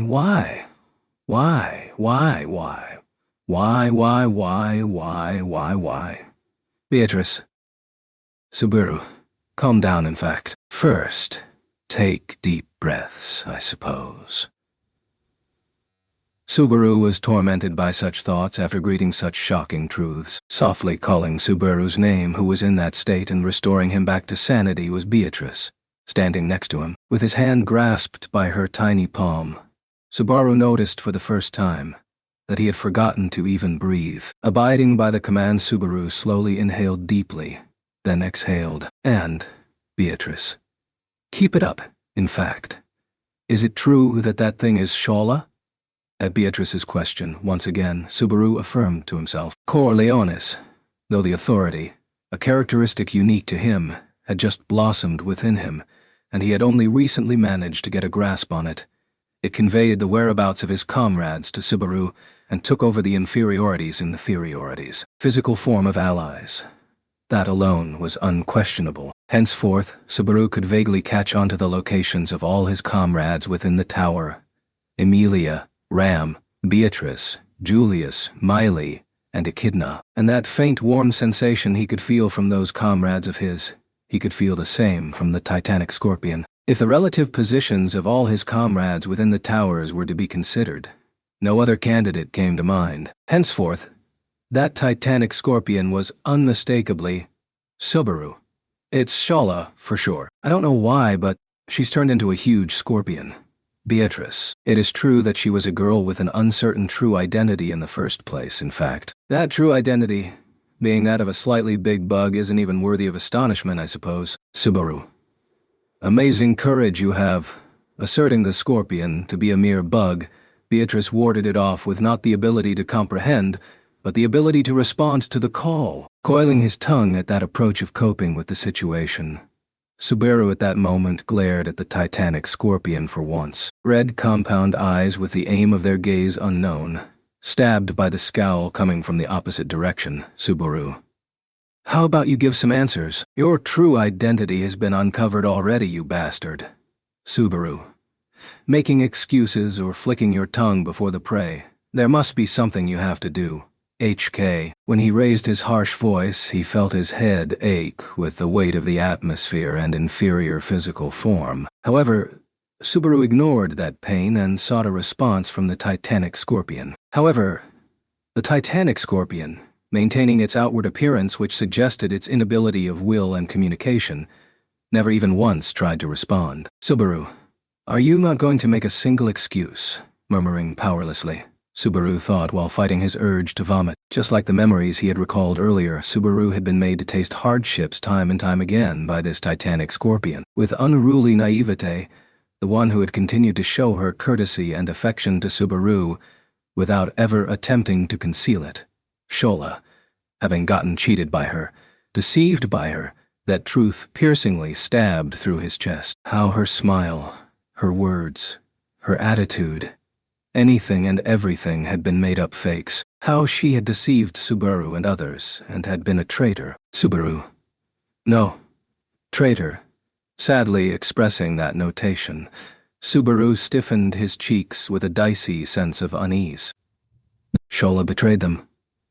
That thought itself was a conclusion which could not be helped considering the existing situation. However, whether or not everything relating to Shola had truly been fiction had room for argument. Of course, it is plausible that all of Shola's words and deeds till now had been acting, and that her smile, bonding, anything and everything were all just swindles for deceiving them. It was plausible, but for what? Had she intended to crawl into Subaru and the rest's trust through her acting, her intentions would pose her as an opponent to Subaru and the rest. However, had Shola aimed for that, she must have obtained chances to chop off their sleeping heads time and time again, even without having to do something like diving into the battle at this stage of the game. Precisely that, whilst she crawled into gaining such deep trust from Subaru and the others, she must have had infinite chances to slowly and secretly poison them as well. Missing those chances. Why did she unconceal her betrayal now? That could never be a completely rational enemy, going out of her way and putting up a dubious pretense and becoming a comrade for Subaru and the others. What could be the point of all that? Listening to Subaru's requests and even cooperating in stopping Melee, displaying hyper-magic against the hordes of witch beasts from the balcony, it was unknown what meaning all that held. None of it made any sense, did it? Subaru. The reason why I end up thinking that Is it because I got mesmerized by her fair legs visible in her hot pants? Beatrice? If Subaru's thoughts are becoming blurred by that, then Shala's plan has not been discarded completely, in fact. Subaru. Right. My feelings are aligned with Amelia Chan. Ah, the end.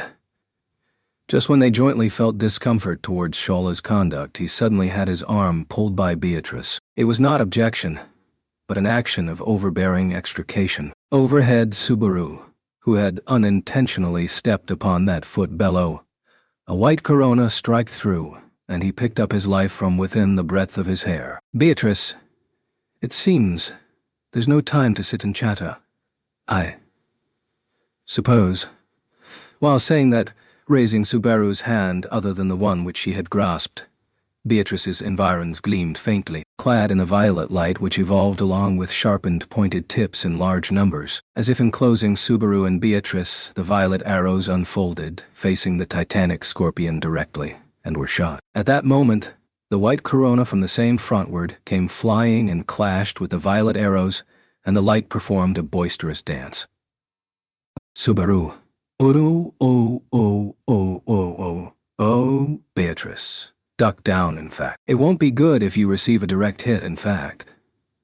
The glittering violet light raged on, and a sound like that of shattering glass beautifully chained through the aisle. On the other side of the spectacle, where the glitter seemingly grilled his eyes, the flash fired by the titanic scorpion. No. That attack by the sharp tail stinger had been established to relentlessly take away Subaru's life. The single arrow possessing that advancing intent to kill was warded off and repelled away by the 100 arrows stemming from the magic Beatrice had spun, making her protect themselves by jumping. However, that resource consumption had been overwhelming. Beatrice. Not good, in fact. And at this rate, our mana will get exhausted in no time, I suppose. Subaru, what'll happen if it gets exhausted?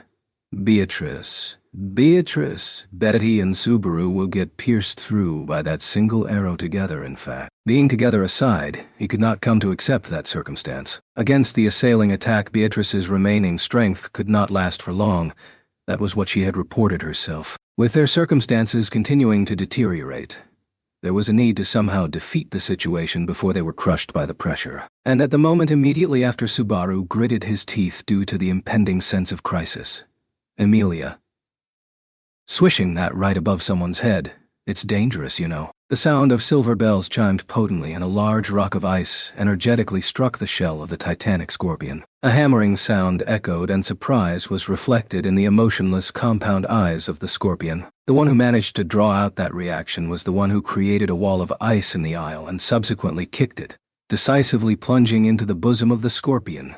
Amelia, her silver hair fluttering, leaping upon the scorpion with magnificence, she wielded a longsword of ice. Amelia. Targeting Subaru and Beatrice, bullying the weak ones shows you are a coward. With a sword slash capable of slashing down anything with a single hit, she brushed away the large pincers, and the titanic scorpion made a speedy withdrawal using its multiple legs, wriggling like a worm. However, Amelia pursued the retreating large build, and in the cramped aisle thus commenced the three-dimensional battle between the beauty and the scorpion. Amelia. Hiya. Hiya! The longsword, twin sword, lance, large hammer hence given shape to smash to a light report, and the falling, glittering ice shards flutter around the gracefully dancing Amelia. The potent pincers of the titanic scorpion. The strength they had was their highlight as they easily shattered the weapons of the enemy. They had come to accept and hid their Herculean cutting strength. However, that destruction of weapons would not work on Amelia. Amelia's ice-brand arts was an ability capable of creating countless weapons through her magical power. The disposable weapons of ice were no greater than trifling articles to Amelia, no matter how many times were they to be smashed, shattered. It neither hurt nor itched Amelia. Amelia.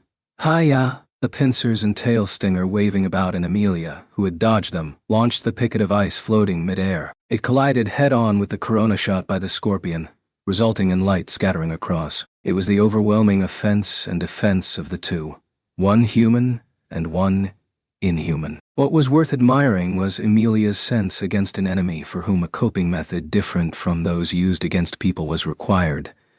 Having jumped in without any hesitation whatsoever, and continued hanging on. For Amelia, who readily took upon an instinctive battle style, the form and shape of the enemy were not absolute. Not by piling up strict disciplining, but the greater than sufficient battle sense within her body told her of her enemy. Henceforth, the offense and defense of Amelia and the Titanic Scorpion was taking alternately favorable and unfavorable turns, and gave rise to a stalemate. However, with Amelia fighting the Titanic Scorpion, another progressing battle was unable to avoid remaining unchanged, even if that battle, at maximum, had commenced with an attack by the both of them at the same time. The offense and defense with the Sin Archbishop of Gluttony Louis Arnib had been left to Ram alone. Subaru. Ram, you are audible. There is no need to shout every second, as it dampens spirit. Upon Subaru's voice, who had been fearful regarding her, she responded with an outrageously cruel reply. Ram confronted Lewis in the middle of the aisle all by herself. Having her back face his side, she clashed head-on with the large build exerting tremendous pressure. Of course, with Amelia's fallout the battle had turned worse. Subaru was able to see that, but Ram, Louis, Higyatsu. Nisama is just so harsh. With a smile glued to his face, the large build, shaking his head about, took a single step backward instead of jumping. The rebuff he had experienced head-on, his retreat was to disperse its impact. In front of the large build who did that, Ram sharply gyrated her body and commenced a resolute, extremely close combat with the expert who named himself as the Fist King. The unarmed martial arts Lewis was using had been endowed with immeasurable bloodshed to the name of the Fist King. However, through merely the sense of gaps, Ram was somehow managing to keep up with those fighting techniques which had been taken to the extremities and their proper tracks. Even now, as she unleashed herself, her fair fist fired into the median line of the enemy mercilessly. Lewis, how amazing. So amazing.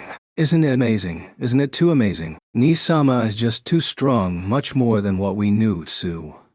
What's this? Why are you able to move so much? Ram. Don't talk as if you know anything. Kindly keep quiet and die. Bathing in the vehement impact, passing his comment while somewhat writhing in pain, was Lewis. Lewis had gotten his right arm broken, and was in a state of plugging the roots of his arm currently. In that state, even if it is the body of a man who had mastered unarmed combat, it would not be possible to bring out those specs. The experience points of the martial arts cultivated within the Fist King were being competed against by Ram, who had been released from her inferior physical form, to a point that the inborn natural specs Ram had were keeping up with the enemy. However, as Ram continued to put up a hard fight, as much as she fought hard, Subaru,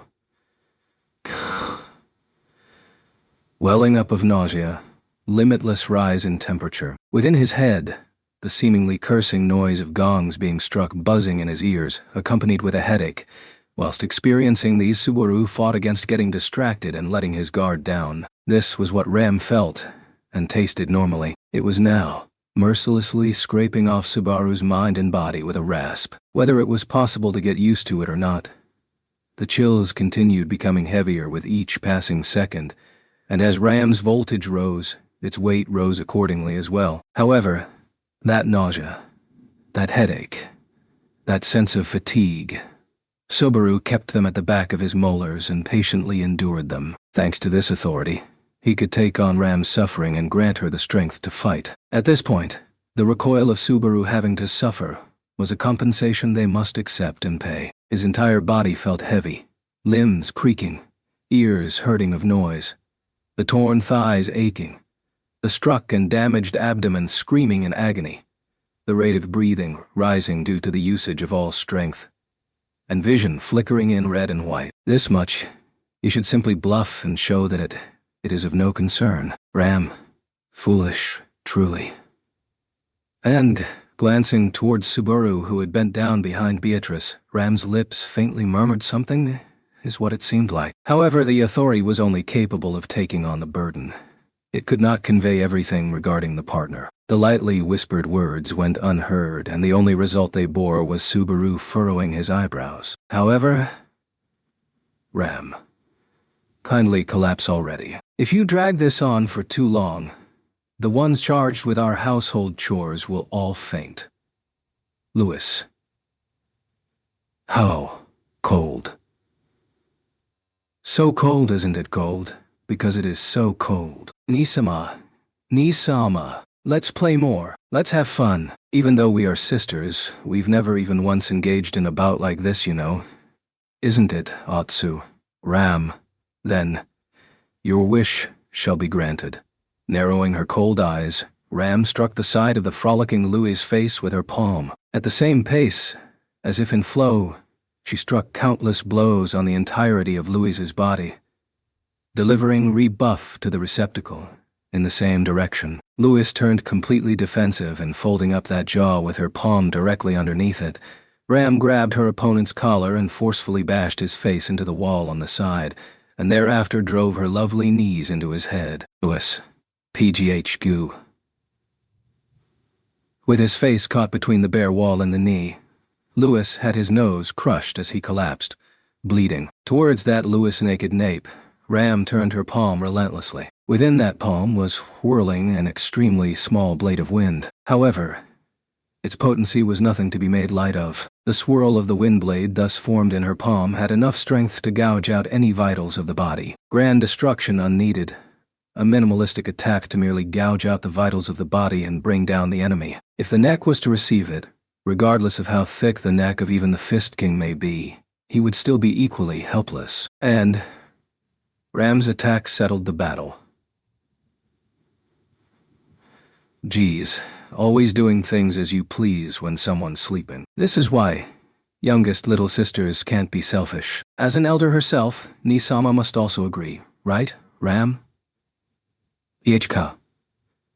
The moment when the strike to the nape was settled, Fist King's form changed, and Ram's palm missed its aim. The moment initially afterwards, what seized Ram's petite torso from the frontward was the brutal backwards kick of, with a strikingly short height, Louis, no, Lai Batten Kaidos. Subaru. Switch? Lai. No, we're telling you. Tsu, it wasn't something we were aiming for, and then did it or anything. By sheer chance, the moment we opened our eyes, little sister was in an unfavorable position. That's all it is. Onuai-san can understand, right? The feeling when your sibling is so bad at the game being played that you can't stand it and end up taking away the controller.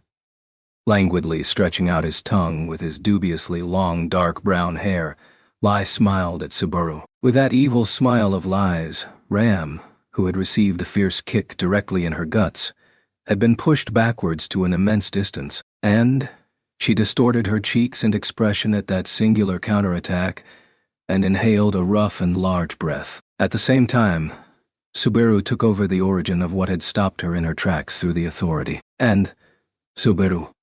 Gu, gaha, aha, aha, ayakha. Pain that was enough to make him give up springing forth in his abdomen. Subaru shouted at the scorching heat difficult to bear. He was tormented by the extreme pain which seemed as if his guts had been stirred up and damaged with a blazing hot rod of iron. His field of vision whitening at the impact, he understood that his internal organs within were all screeching at once. By this he understood. In actuality, this blow by Lai had been the true and sole decisive blow of the battle, which would have unquestionably ended the fight with Ram. Lai, huh? Just as thought. So it was thanks to Anamui-san that Nisama, for whom it should be impossible to move, was able to move, is what it means.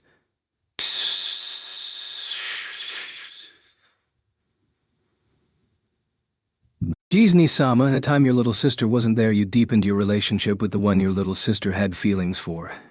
Is that what it means? Blurting out nonsense while looking at the screaming Subaru, Lai struck the floor with his heel. At his feet, peeking out from his heel was a hidden blade of short length, and its sharp tip had been soaked with Ram's blood. She had been stabbed. Subaru had taken up that pain, and was now suffering with it. Otherwise this scorching heat. The blade may have been varnished with poison or something. His body temperature degraded at such vigor that it made him shiver, and the immense sweat all over his body started to flow. Beatrice. Subaru. Ram. Barusu. Kindly, stop.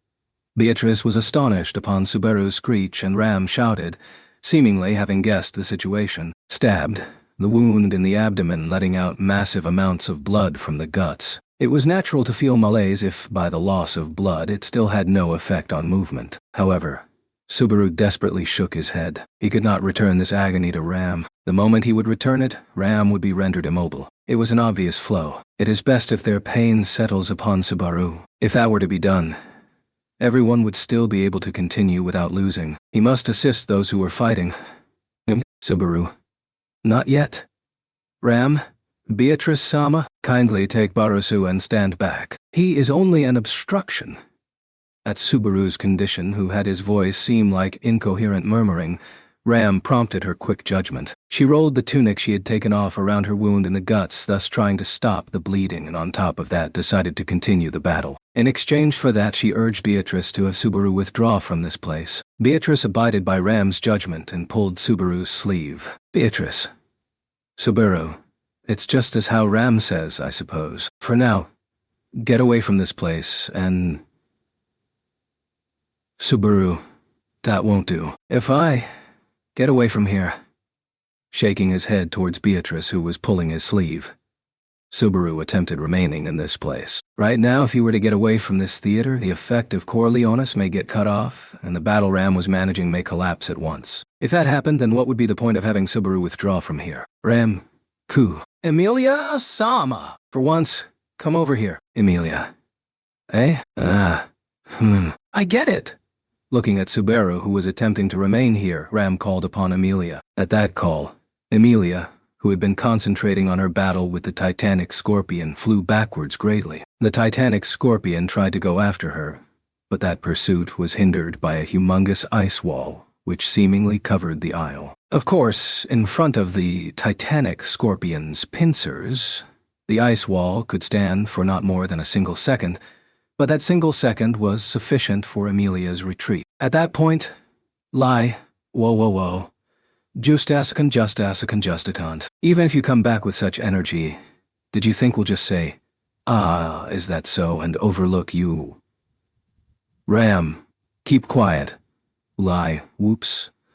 Lie, slurping on his tongue, swung his dagger towards the retreating Emilia's back. Ram, closing in with a low stance, brushed it away energetically by sweeping it with her legs, and Emilia flew overhead of Lai, whose attack had been overturned, as if jumping over a hurdle. The result of that, as Lai stood in the aisle.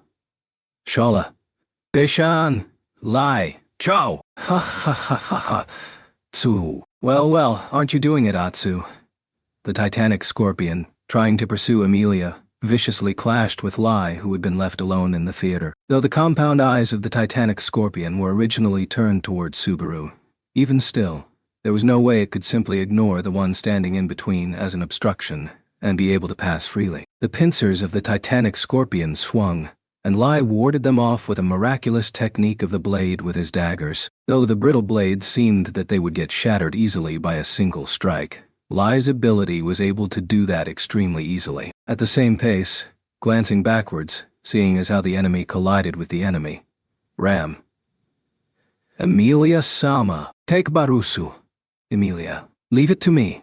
Hearing Ram's shout as she dashed from the aisle, Emilia held the crouching Subaru in her arms like a baby. Shouldered by Emilia's slender arms, Subaru gave rise to a surprised voice saying, Whoa, but, Emilia, I'm sorry.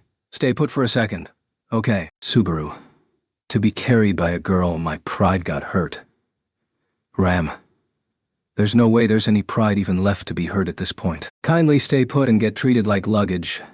Emilia's speed did not decrease even slightly whilst shouldering Subaru, who had blurted such thoughtless comments. Behind them unfolded the clash between Lai and the Titanic Scorpion, and regardless of what the conclusion of it should become, the two would surely be obstructing each other's way for some time for the moment. With that being said, Beatrice, Shala must be aiming for Subaru. In fact, the direction in which, if you take your eyes off and lose sight of where it may come from, is dangerous, I suppose. Ram? That is the problem, Beatrice-sama. Is that thing really Shala? Running alongside Emilia, who was shouldering Subaru, Ram and Beatrice exchanged thoughts on the situation. What Ram had asked demanded confirmation of what Subaru had previously convicted. Hearing that, Beatrice gave a sidelong glance to Subaru and nodded. Beatrice. That is what Subaru believes, in fact. That attack of firing light also coincides, I suppose.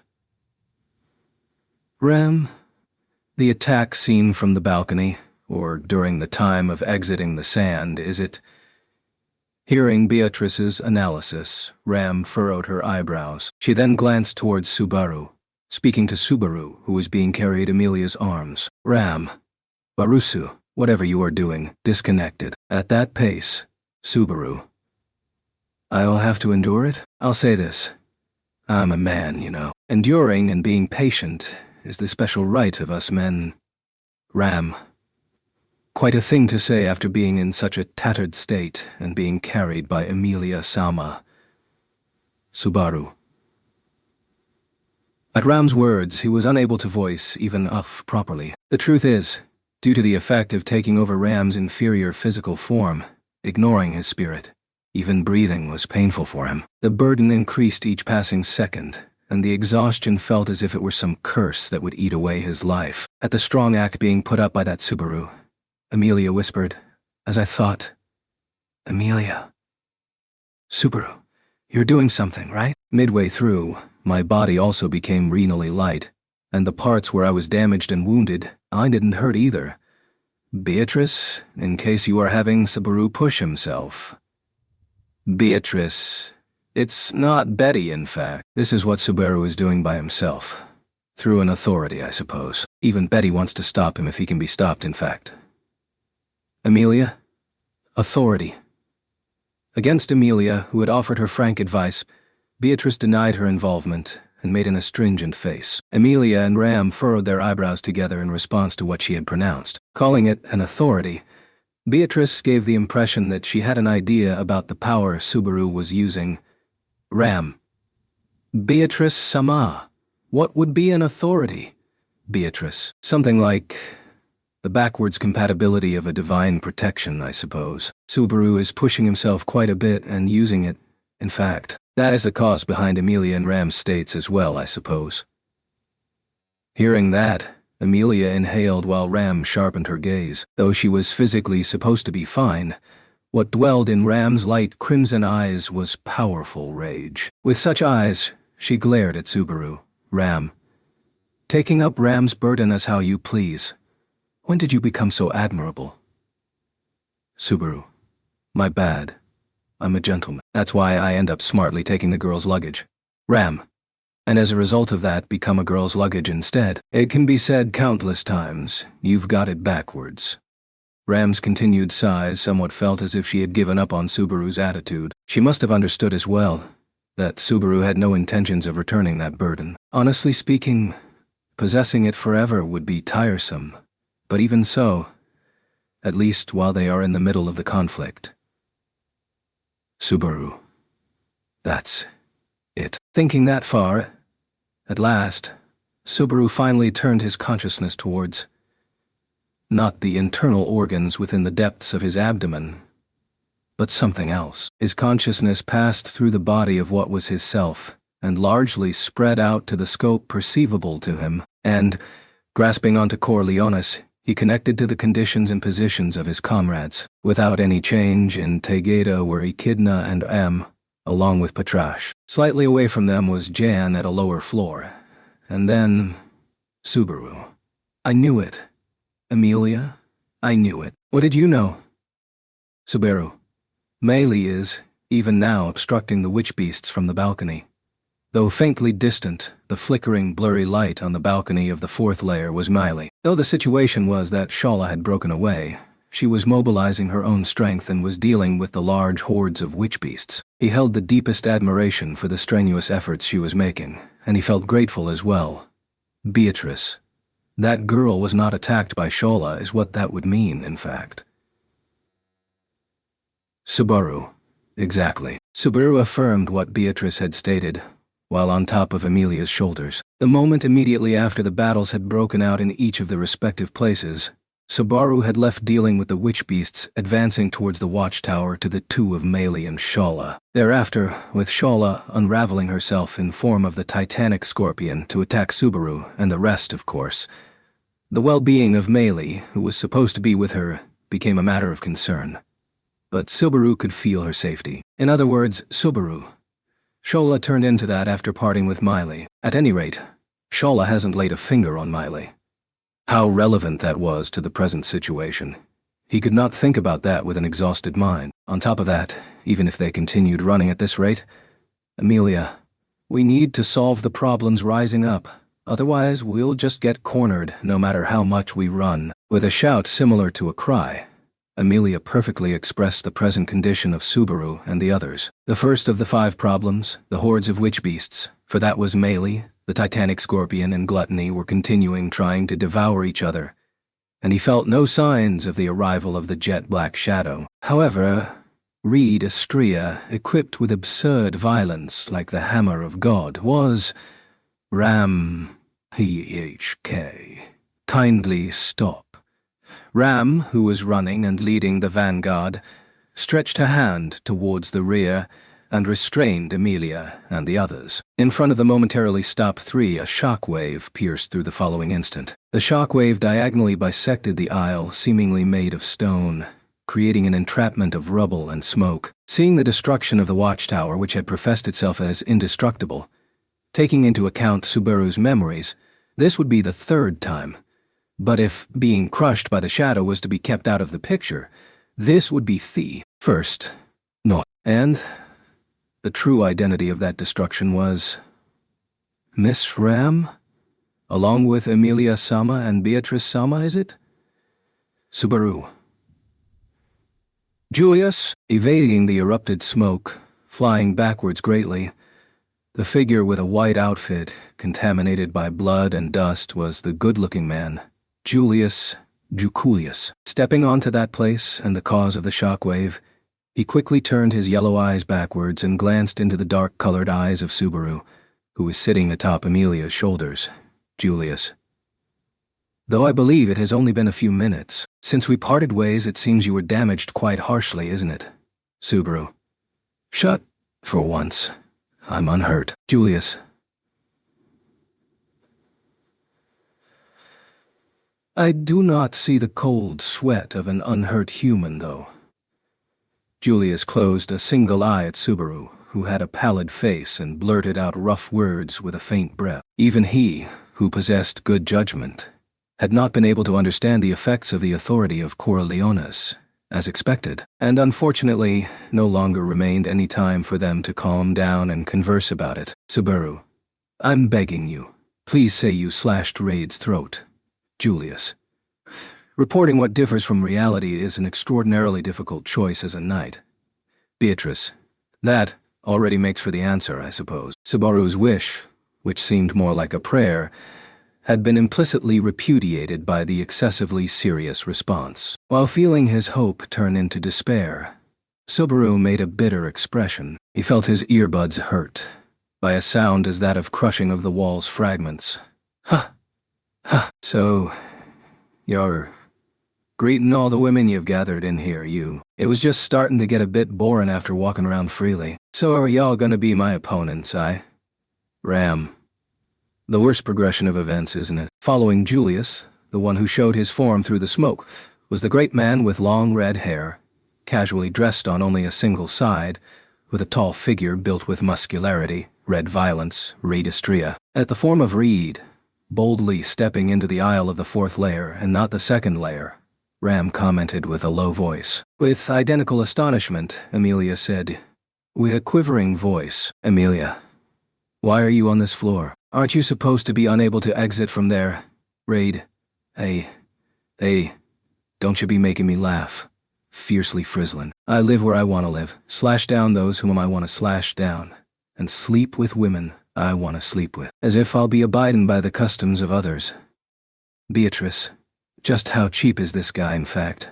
Beatrice, whilst trembling with fear, smacked her lips at Reed's self-centered philosophy. However, it was fact that Reed had appeared in this place and was standing in the way of Subaru and the others, obstructing them. With this was Reed at the main gate, and Gluttony and the titanic scorpion at the rear gate. This was the location of a tremendous battle. Subaru, though it may be useless to just talk, right now, Everything happening in the tower is... Reed. Ah, I know it's becoming quite the ruckus, you know? But it ain't concerning me. If the ones that got in will be getting in my way, then I'll slash 'em down.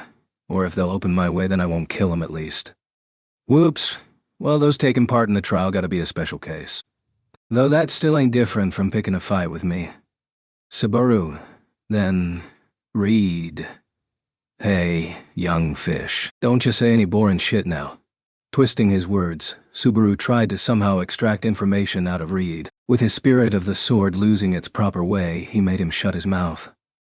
As if an electric shock pressure which caused physical numbness jolted Subaru. No, not only Subaru, but all four standing in the aisle. Otherwise, it may have jolted the entire tower itself. This merely brought the displeasure of the lone man. So this was just his sense of intimidation. Upon Pleiades' watchtower were threats aside from this giant man. Subaru, the way to deal with one of gluttony in that shadow hasn't been found either. And still, Julius. Subaru, regarding that, I have a good news and bad news from my side, said Julius, preparing to use his nightsword, commencing with his words. At his commencement, with words as those from some overseas drama, Subaru stiffened his cheeks. Good news and bad news, though it was an expression common in literary works. Hearing those words in reality like this gave a terrible feeling of his chest being scratched apart. Gulping down saliva for once, Subaru affirmed the words good news and bad news in his mouth. Subaru, then, say the good news first. Julius, regarding the Sin Archbishop of Gluttony, nowhere to be seen whom you are getting anxious about, there is no need to be on the lookout for him. I can assure you regarding that. Subaru, I don't know on what basis you're saying that, but it's certainly good news. Then, what's the bad news? Whether he found his tracks, or whether he got hands on proof of him having not arrived in the first place, or having exited the tower. Subaru raised a single eyebrow in response to what Julius had pointed out. If there was to be only one Sin Archbishop of Gluttony, then certainly the problems they had to deal with would reduce by one. If the cards in their hands, and the cards in the hands of the opponent were to be seen and compared, what would be the ideal course of action? Subaru considered that with his body in a horribly bad state. Before that, Subaru, Julius softly exhaled and continued. Julius, the Sin Archbishop of Gluttony, Roy Alphard, is over there. Subaru? Ah? With an earnest tone, Julius turned the leading edge of his knight's sword towards the front. What stood ahead of the pointing tip of that knight's sword was only the great man with the smile of a ferocious shark. It could not mean anything else. The man with the smile of a shark was standing there. However, Julius continued his words, as Subaru and the others stood stunned. Julius. The one before our eyes, the first-generation sword saint, Registria. He is Roy Alphard. Chapter 69. The absurd iron hammer of the sword. Gulping down those words he had heard, he required several seconds to chew their implication. Subaru. Raid is Roy Alphard. Upon the report betraying his expectations, Subaru's thoughts were disturbed into a shape unlike the anguish he had taken over, the pain and suffering he had arbitrarily taken from his comrades. Due to that negativity, his mind was working slowly. But this was a situation where even that couldn't be used as scapegoat. Taking some time for the moment, with his brain seemingly melting out of his ears, he found his thoughts to be endless. In front of him, the majestic figure standing boldly about whom this revelation had been made, the red-haired swordsman, unmistakably the existence who was the biggest nuisance in this Pleiades watchtower, Reed Estria, all whilst staring at him. Subaru whispered. Julius, who had readied his nightsword on his side.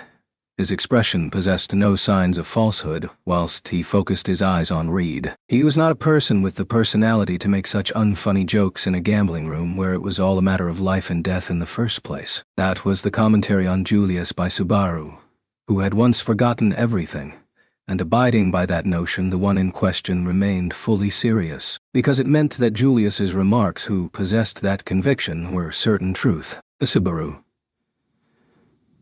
If Reed is gluttony, then that means... Reed was one of the obstacles that existed in the watchtower, however, stood at an ambiguous position when it came to demarcation as an ally or enemy. But if his existence were to explicitly be one of those who were distinctly the enemies, then Subaru. So that's why you were, again and again, so persistently, Reed. Hey, just wait you. That's a pretty boring misunderstanding, you know. Subaru. Hey, right, it ain't a joke, you. Hey. You saying that I'm taking the form of that unrelated idiot. Don't go about trusting that boring conclusion, you. Hearing Subaru's trembling voice, Reed distorted his cheeks with seemingly painful displeasure. Subaru was unable to comprehend the meaning of that reaction.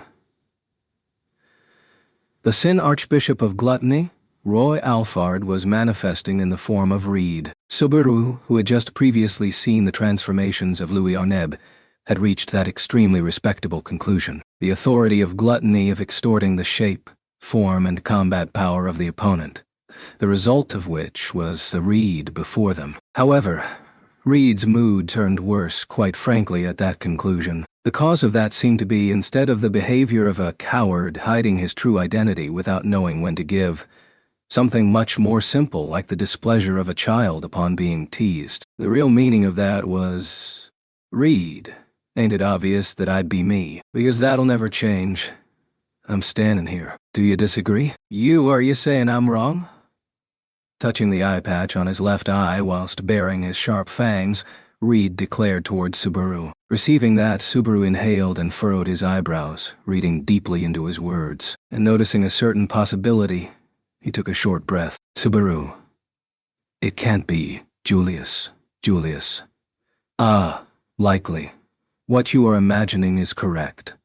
While keeping his line of sight maintained towards Reed, Julius pulled in his jaw upon Subaru's hoarse voice. The good-looking man rubbed his cheek stained by his own blood with his shoulder, and whilst continuing to erase that bloodstain, Julius, my wording earlier, was at fault. Let me correct it. In front of our eyes, that flesh body belongs to Roy Alfard. However, that spirit is different. Subaru. Spirit. Julius. Roy Alfard ate the memories of Ride Estria and had the control over his own spirit, stolen by those memories. Henceforth he, without any restrictions, descended from the second layer, and is now here. Subaru found himself dumbfounded in response to Julius affirming the absurd possibility he had thought of. Subaru wondered how something like that was even possible. No. Each one aside from Subaru, Amelia, Beatrice, and even Ram, all of them widened their eyes together. Certainly everything's reasoning was logical with Julius's explanation. Originally, as the trial-taker of the trial in Pleiades' watchtower, Reed Astria was not supposed to be able to leave the second layer, but he started wandering about in the tower making an expression as if he owned the whole place. The reality behind that. In the worlds he had continued to repeatedly witness, Subaru had been confused in the mayhem which brought the end of the tower. Within those, he himself had not been able to attain freedom, but had taken advantage of the actions of gluttony, and had taken advantage of the actions of gluttony, and had acquired freedom. Yes, that's right. With that, all of the baffling situations surrounding Reed made sense. However, he was unable to shut his hanging jaw, for this exceeded norms far too much. Beatrice. Got dragged along by the memories and lost sight of the true self is what it would mean, I suppose. Ram. Simply put, it must mean that the one with the stronger self won and remained. In terms of self-principles, one chased away the other. Though a bit late compared to Subaru, Beatrice and Ram arrived at the same conclusion, an unstructured way of speaking, but Ram's words expressed the truth with frankness. Subaru. But I have a doubt too. That was why the Eden Reed's existence had not disappeared from everyone's memories. Till now, the ones who had fallen victim to gluttony aside from Subaru, Rem and Julius had their existences erased from the memories of all people, is how it seemed. The truth is, in the previous loop, the existence of Amelia disappearing from the memories of Ram and the rest was something Subaru could attest to. If so, then the same thing not happening to Reed was Julius. Principally, what gluttony had eaten was not Reed's name, but at most his memories. Is what that would mean. It is not possible to eat both the name and memories of a dead person. That is what Roy Alphard had asserted. Subaru. Okay. Did you witness the scene of Reed getting eaten? Sensing Subaru's doubt, Julius responded with a single eye open. He answered with a short, yes, looking at the crumbled wall he himself had passed through. Julius. When I went to the second layer in accordance with your instructions, you see. Timely enough, that was when Roy Alphard and Reed were having negotiations. Negotiation, to label it as... that would be suspicious in itself, though.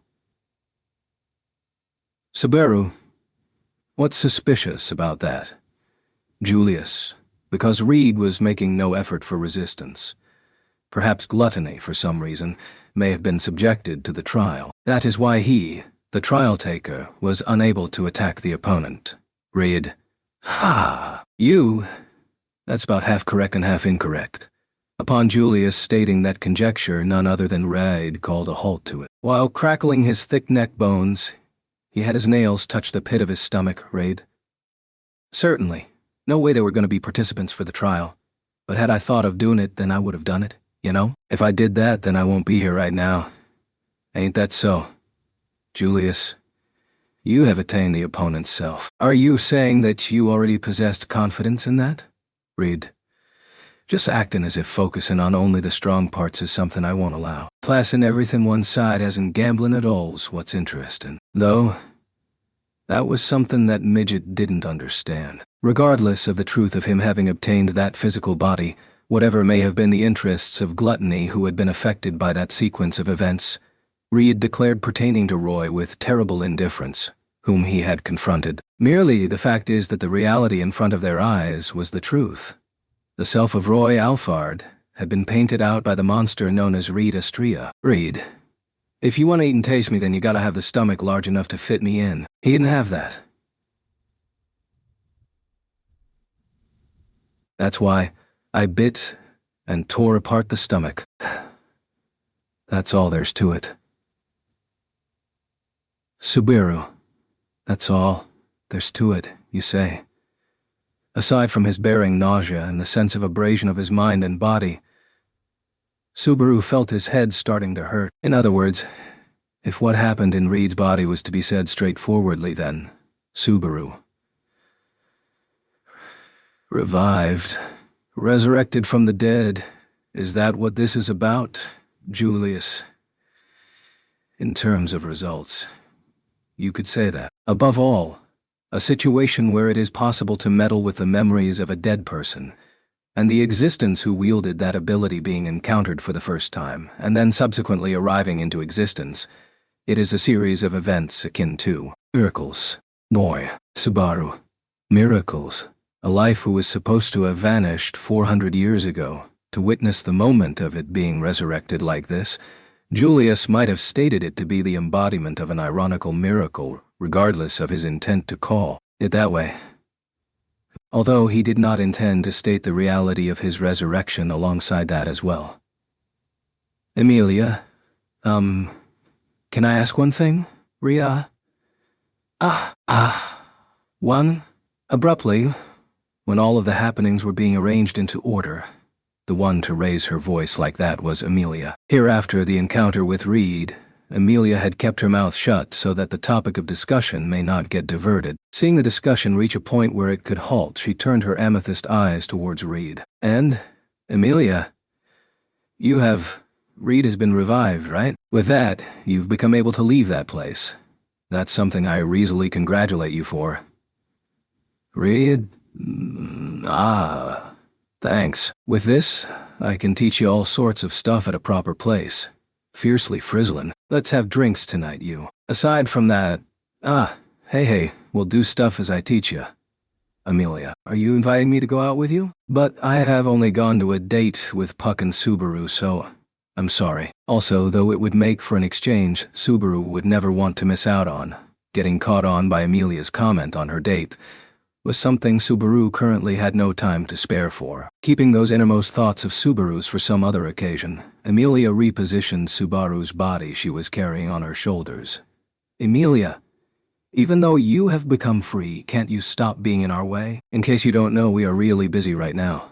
Reed, don't you make me say it fiercely, Frizzlin. I more or less have got grasp on what's happening here. After all, the tiny brat of this body was unusually well informed. I hate it.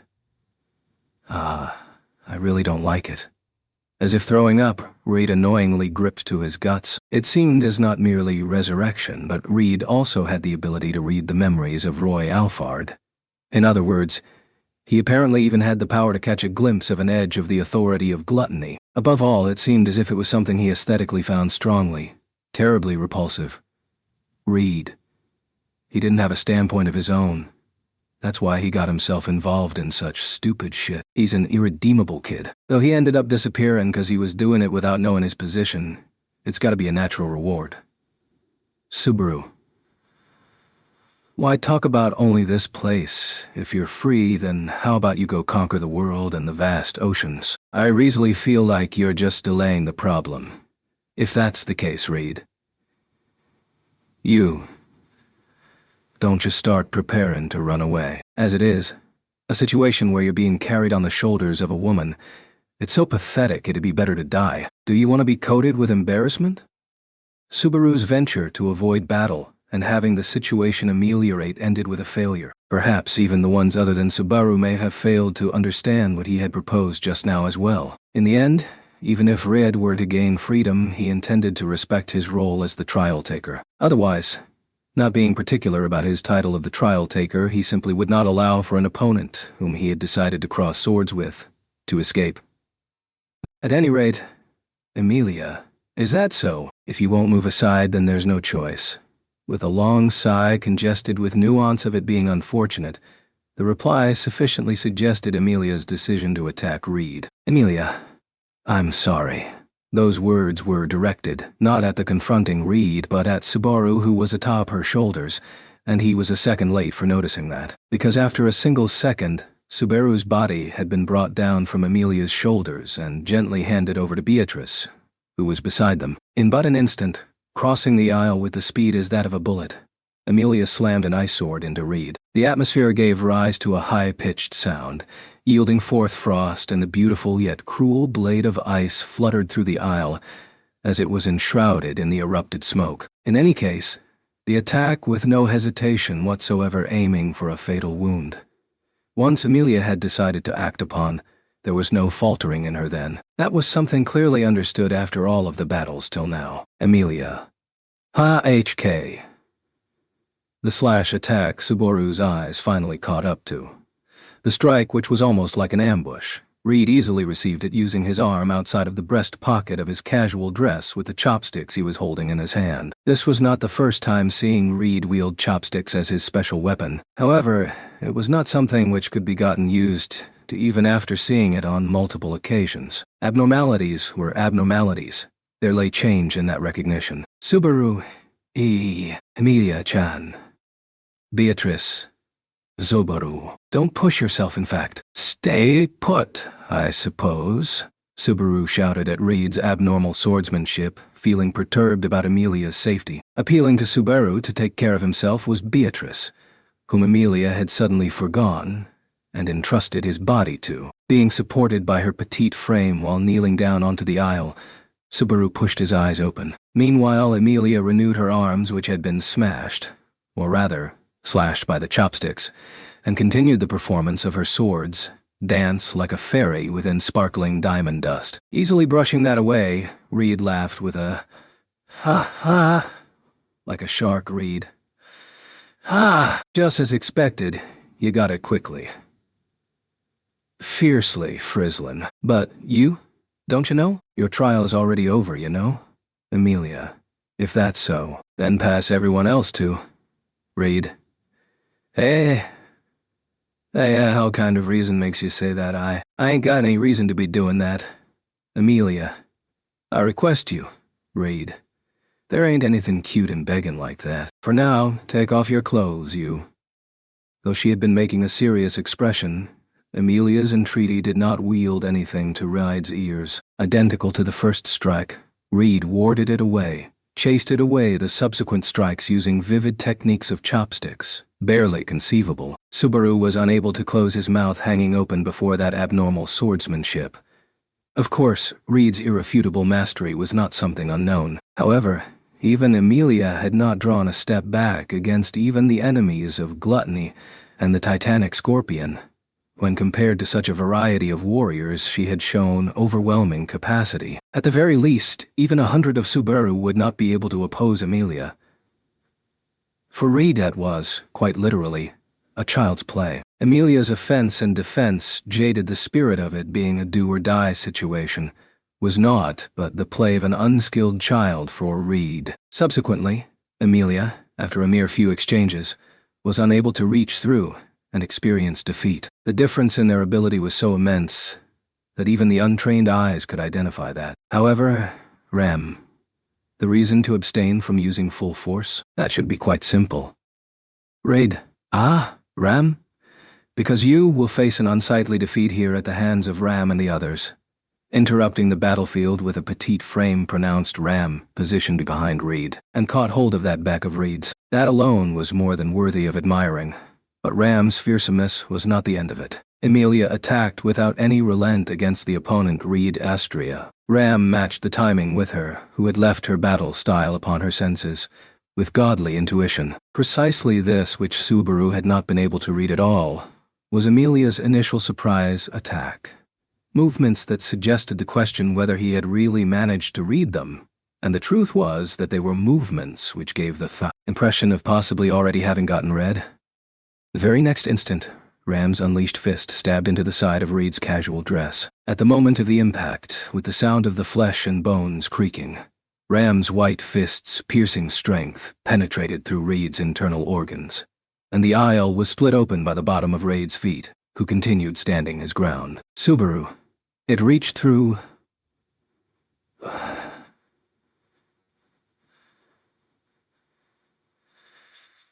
Looking at that, Subaru thoughtlessly hugged Beatrice tightly. He wanted to cheer, but he was unable to voice anything further. Instead of that, he felt his body heat up as if his blood was boiling, because that was, as far as Subaru knew, the first time Reed had taken damage without it even being a matter of super luck. Ram. The unimaginably powerful fists fired from her slender arms were hammered into Reed as if a storm. Reed received that with his defenseless lower body, and retreated. It was not as if he lacked all defense. Even for blocking Ram's attacks, his two chopsticks were being used to block Amelia's fierce attack, so he merely lacked the defense to direct there. Henceforth, pressurized by the might of her tremendous fisting, Reed's body was greatly pushed back, and whilst his figure was blown off, Amelia threw the twin swords she had created with both of her hands, and the sword slashes drew an arc, which was then cleared away by Reed's chopstick slash. Subsequently, he collapsed onto the aisle, lying, spread-eagled. Subaru. Did they do it? Seeing the form of Reed collapsed, lying flat on the aisle, Subaru lightly whispered in astonishment with widened eyes. Blocking Amelia's surprise attack had been a final desperate tactic of his, and the one other than that? Ram's attacks was what he had gotten a taste of. Every blow had wielded enough power to make his bones creak. Amelia's difficult fighting was a matter of course, but perhaps misjudging Ram's combat power had been Reed's cause of defeat. As an effect of Corleonis having been able to move without any hindrances, Ram's ability had been enough to mow down the opponent's consciousness before Reed could get serious. Subaru, right now you can quickly tie him down and render him unable to battle. Amelia-chan, constrict him with ice.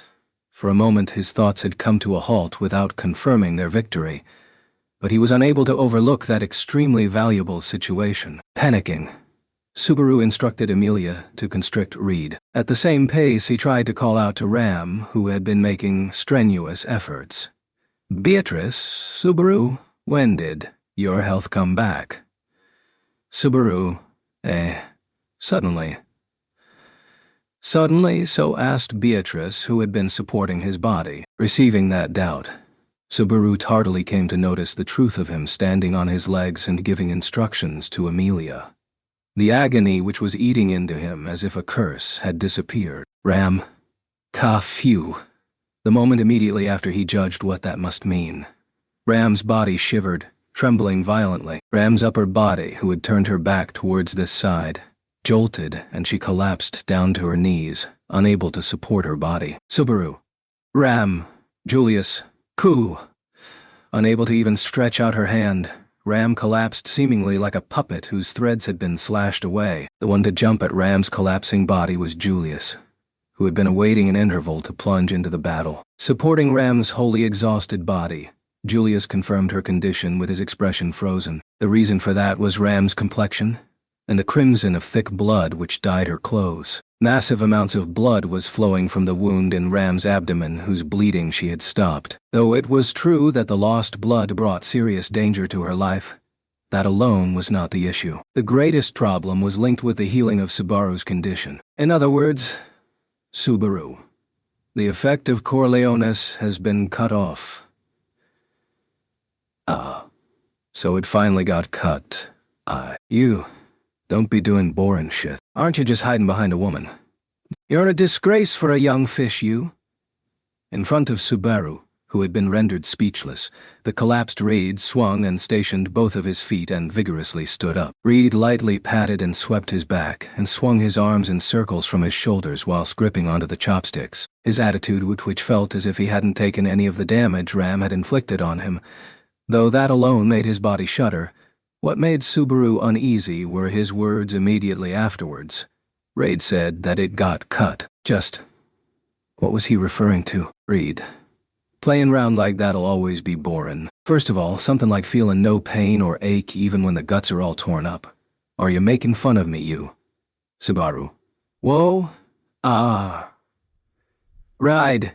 If you say you want to do it with perfection, then you gotta stand what you receive too. But this one's done for. You. This one's done for. Yeah, no. You. Can't you see? This woman was gonna die even before it got cut. Intimidated by Reed's low-pitched words, Subaru turned his line of sight towards Ram, who was in Julius's arms. Receiving that gaze, Julius lightly pulled in his chin. Julius. His words are correct. Miss Ram's wounds are no trivial matter. Even now, she is on the verge of death. Subaru. Iyashka. Julius, the reason why the bleeding is not stopping is perhaps because of the usage of a chemical which hinders the clotting of blood. Other than that, must be the recoil of her pushing herself which is present on her body. Each and every word of Julius's analysis attempted to carve a painful fissure onto Subaru's chest. He failed. Subaru's Corleones overlapped with his complacent failure. Taking over Ram's inferior physical form, he had created a circumstance under which she could fight. Though that was not a mistaken judgment, he ignored the injuries she had taken. No, having Ram herself ignore those is what had been a mistake. If Subaru was to take over the pain and anguish of injuries, she would not be able to be conscious of the wound's seriousness. If Ram were to conduct herself in a way suggesting she was unharmed, Amelia would not come to notice anything either. Julius. A magic similar to Nect of sharing sensations, a bit different from that, or perhaps something entirely unlike. Something much more different had been put to use. And you said that you had cut it, Reed.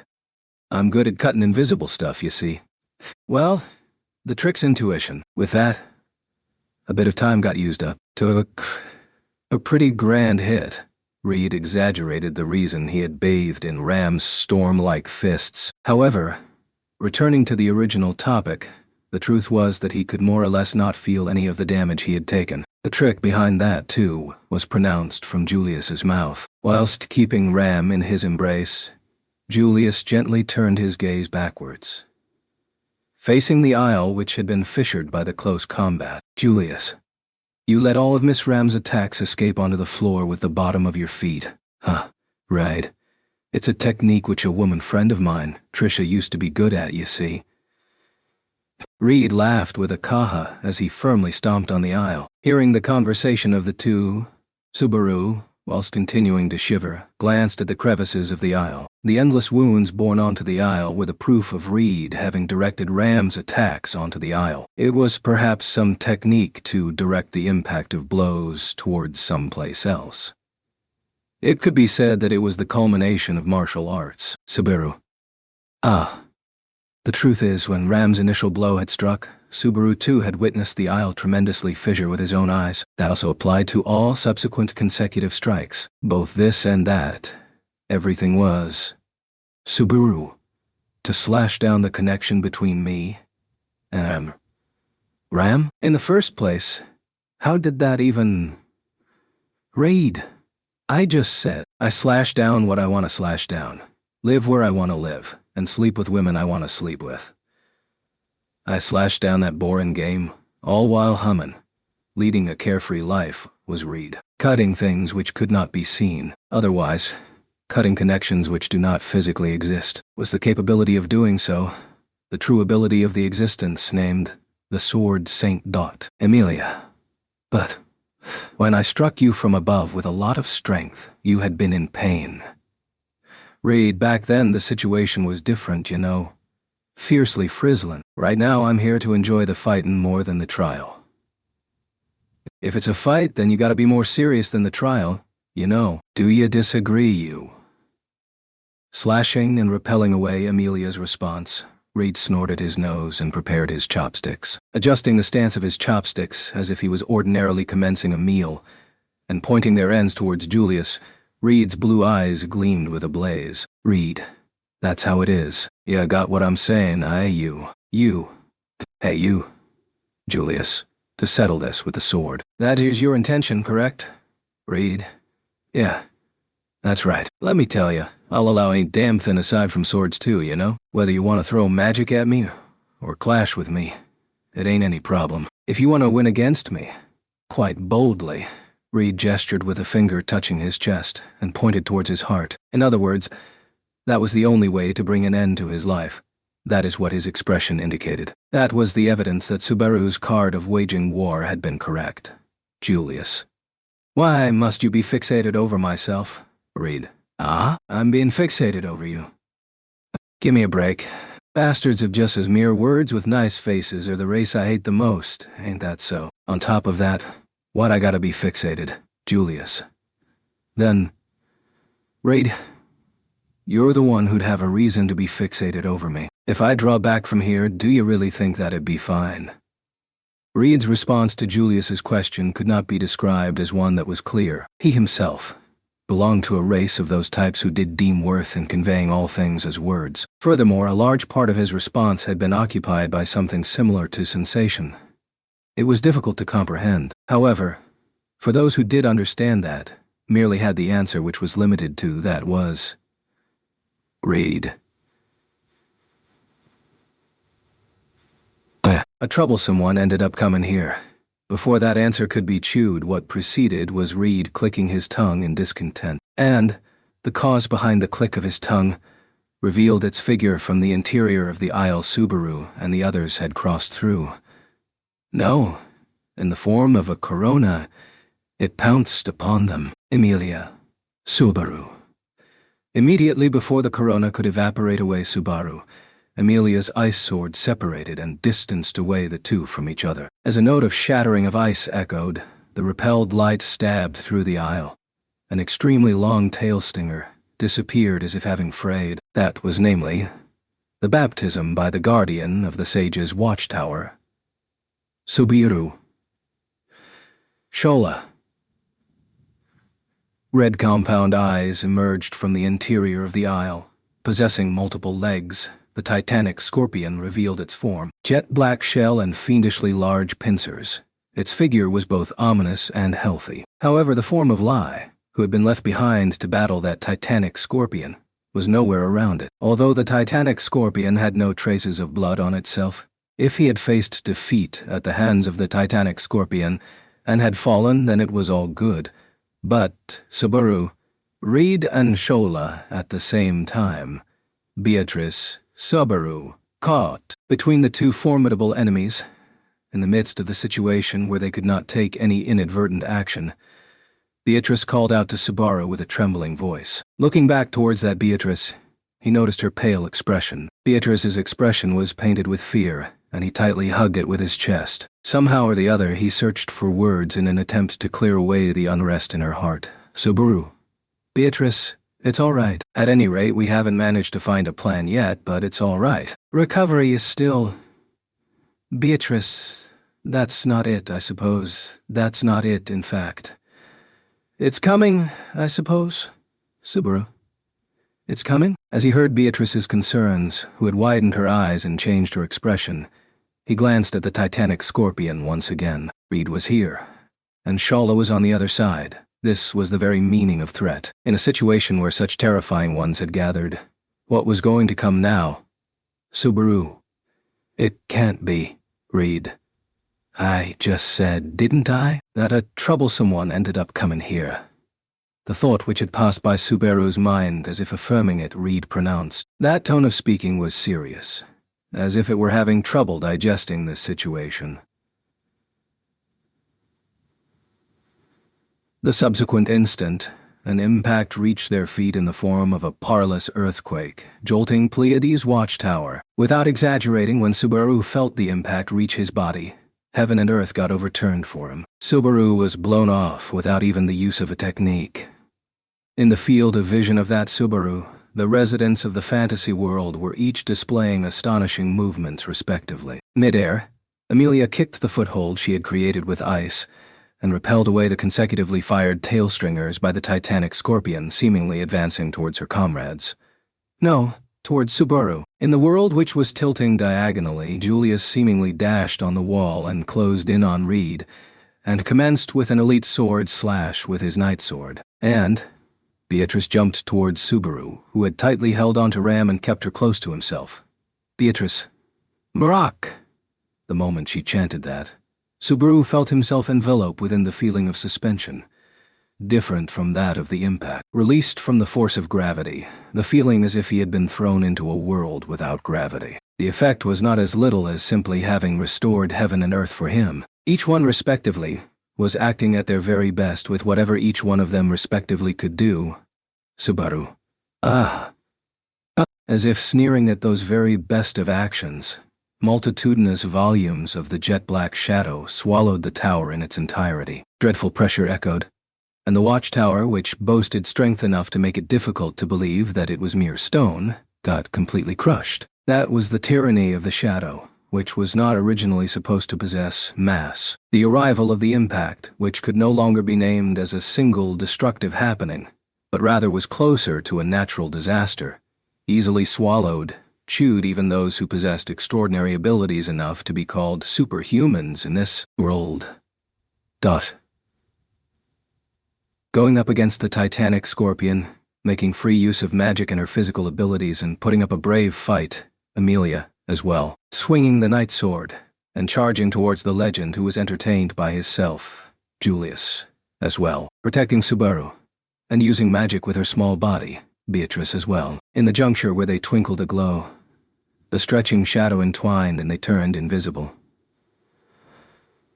Without sound, without reverberation, the forms of Amelia and the others vanished. What name should be given to what had occurred to their bodies in the matter of an instant? Subaru was unable to find any pertinent words within himself. Merely there existed something he could clearly say. I have failed.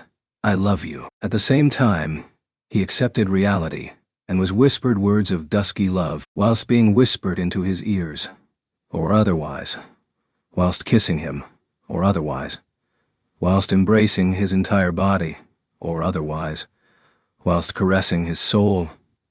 Frighteningly direct words with the soul of love. He immediately understood. The greatest problem amongst the 5 obstacles, the shadow which swallowed everything, had arrived. Whether it was possible to deal with it at all, even that notion alone was questionable.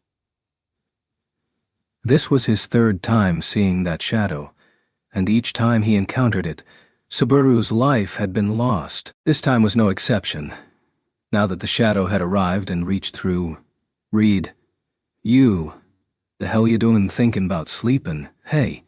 At that moment, the jet-black shadow which enclosed Subaru was mowed down by a flash that had been swung. Subaru, you gotta be joking. Reed, widen your eyes and see. What's the joke, you? You? Do you have your eyes open? Open your eyes and take a good look, you. What's the joke about me? Saying that whilst casually swinging the night sword and having slashed away the shadow was Reed. He wielded in his hands, not chopsticks, but a night sword, which belonged to Julius and exhaled through his nose. It was truly ironic that the sword which had lost its owner was displaying more ability in the hands of the sword saint than its owner. But there was no time present to be having such thoughts. That was because Subaru, who had been standing upright, had his torso kicked by Reed. Subaru. Go. Inside the narrow aisle, his suspended body was unable to hit even the ceiling or the walls. The structure of the watchtower had already been destroyed, and he no longer was able to determine where the ceiling was or where the walls were. What was present in Subaru's environs was the endlessly black sky, endlessly black soul, endlessly black world. Anything and everything became incomprehensible. No, there was slightly moving heat within his arms. Ram. The warm body of the unconscious, fainted Ram asserted her existence. Subaru. HK. Directing strength in his molars, biting and tearing into his own lips, he directed life into himself. At this moment, when anything and everything was being painted black, by giving up on comprehending the situation, wasn't Subaru simply entrusting his body to the end, in front of this life trying its best to live at this moment? That was unforgivable. Subaru.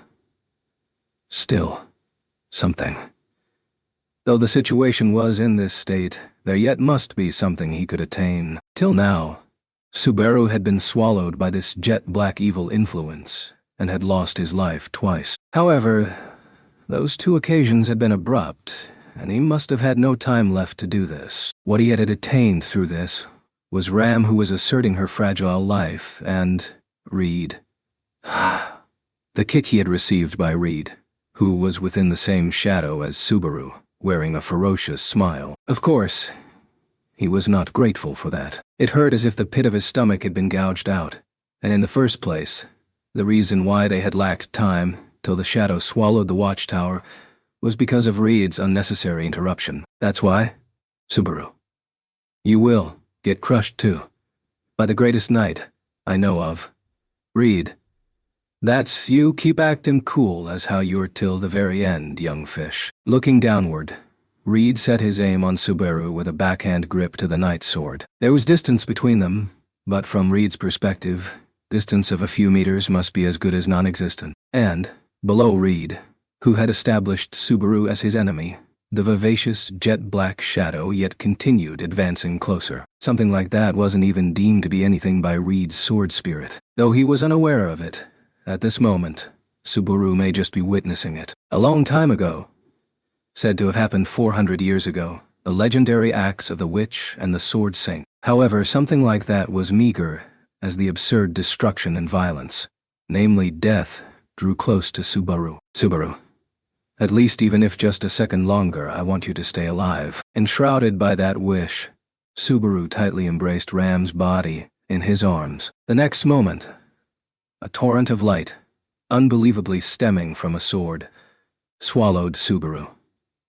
Each time he vanished, each time he redid, each time he made a wish, he was faced with vicissitude. Countless times repeating, it continued to pile up ends, which are supposed to happen only once. Suddenly he thought, always, having someone by his side in the moments of end may be something to feel happy for. Should never being alone in the moments of end grant him the strength to stand. However, alongside, he also thought of this, about why, always, Natsuki Subaru was unable to rescue that someone whom he nestled close to in the moments of end.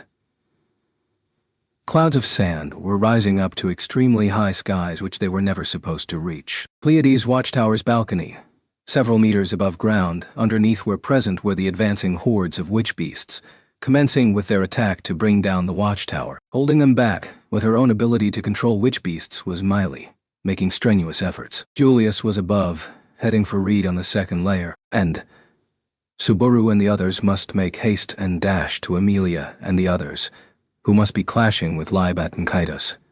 Master Sama, are you all right?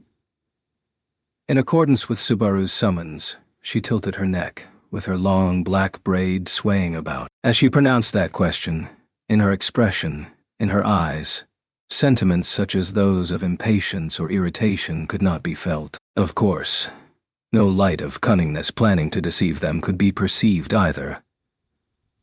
Whether that was her camouflage or her true intents, there was no definite answer to that, however. Master Sama, are you listening? People other than Master Sama or me seem to have gotten involved in troublesome stuff, but is there something I can do for Master Sama? Subaru, is that so? Something you can do for me, huh? Yeah. If it's Master Sama's request, then into fire, into water, even into large explosions, I can energetically fly way into them. Energetically possessing no malice, the personality with her arms stretched wide whilst saying that. Shala, staring at that carefree smile, Subaru turned back and inhaled. He made his return. To this moment, he was made to return. There were no changes in what he was supposed to do. There existed people he must save, people he must defeat. That is why, without losing his way, in order to settle what all he was supposed to do, Subaru undertook a necessary ceremony. That was... Subaru. Shala, will you listen to anything I tell you to do? Shala, course of. If it's Master Sama's request, then I'll listen to anything. If it's Master Sama's demand, then I'll even listen to something which may be a bit extreme. Could it be Master Sama finally reached the limit of holding back in front of my dynamite body? That's why you kept away all others. And it's just the two of us now. You. Geez, Master Sama. Subaru. Shola. Twisting and turning with her cheeks sandwiched in her hands, Shala blushed at Subaru's words. However, Subaru did not pay heed to such words of hers, and stared at her face with a serious face. And, Subaru, if I tell you to die, will you die? Chapter 70. The earnest star.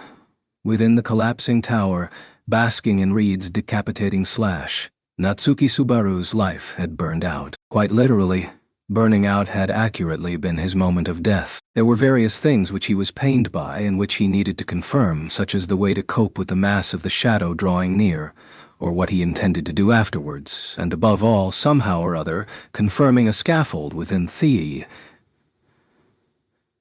crumbling tower, and all those of his efforts had gotten abandoned. What alone was confirmed was that Reed's final flash had swallowed Subaru and vaporized him away. Perhaps it had not hurt, is what he thought. Of course, he did not believe it had been Reed's benevolence at all.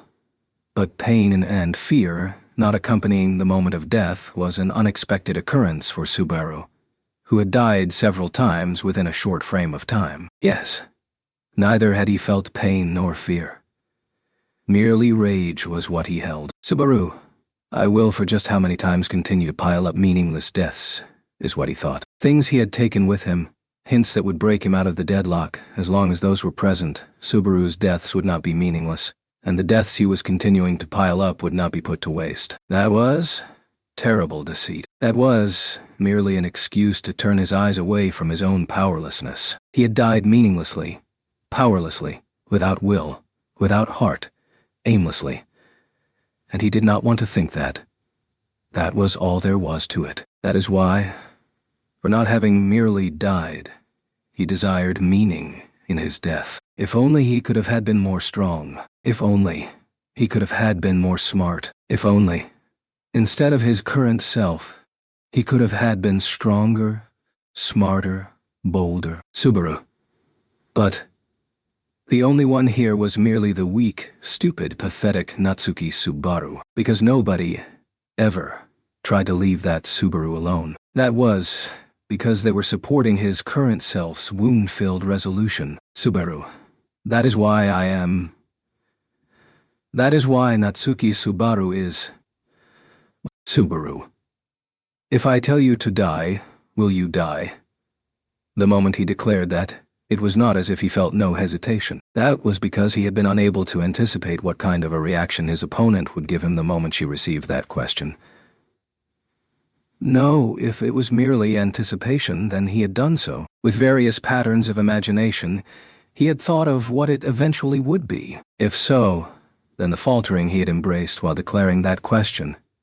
For what reason did he possess that indecision? At any rate, Shola, if Master Sama told me to die, then I'll die. You know?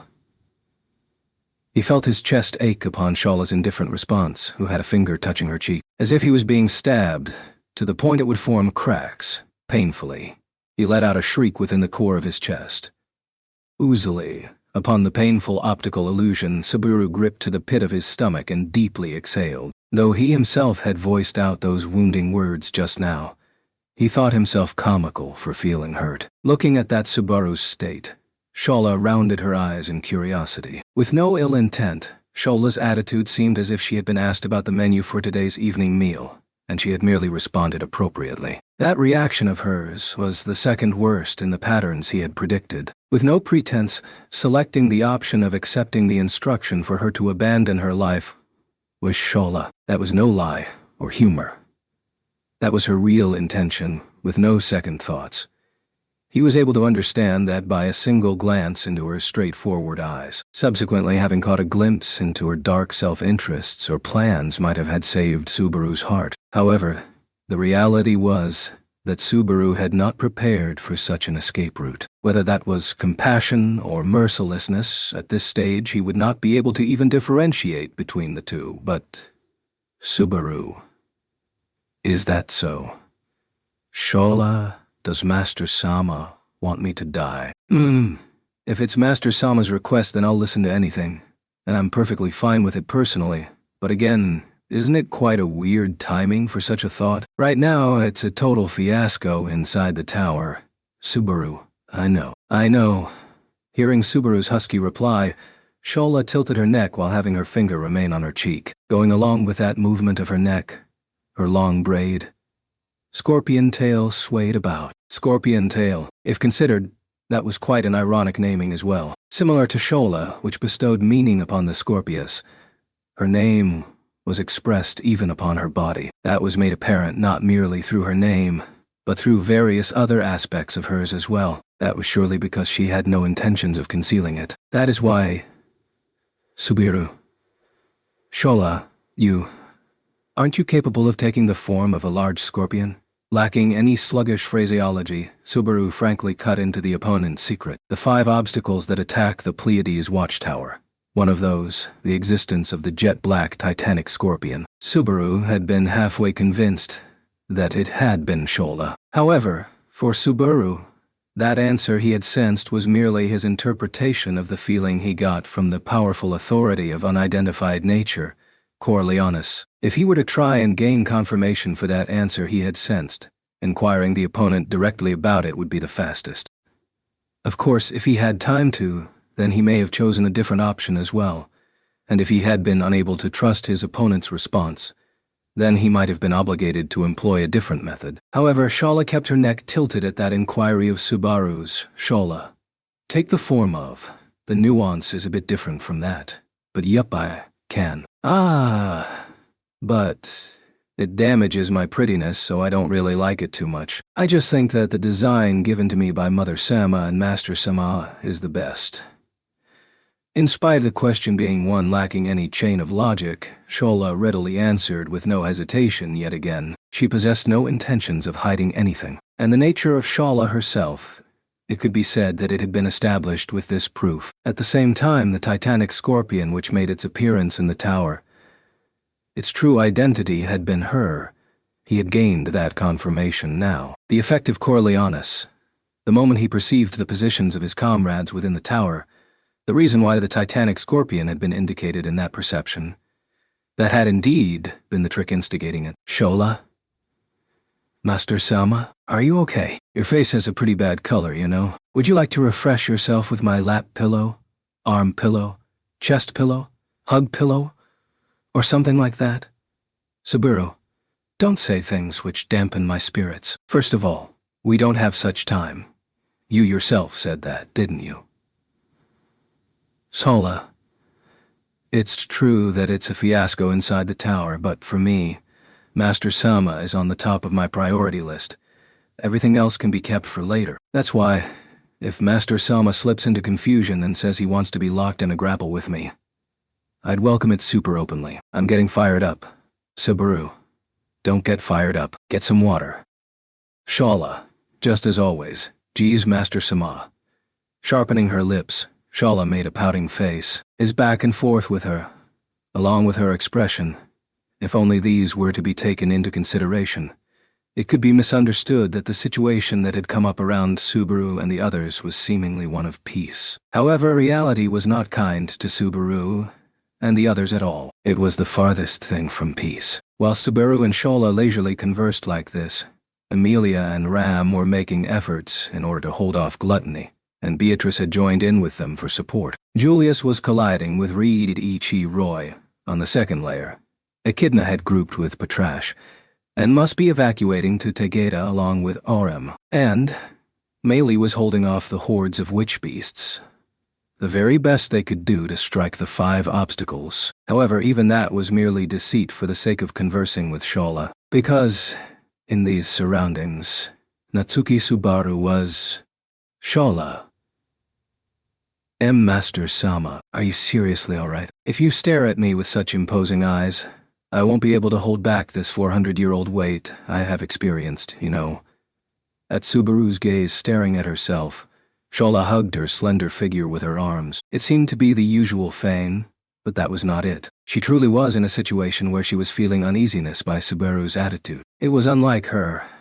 No, that's wrong. Perhaps these were her true feelings. She had not felt shaken even when Subaru had told her to die. But when Subaru acted abnormally, her fragile heart had shaken up. Almost astonishingly.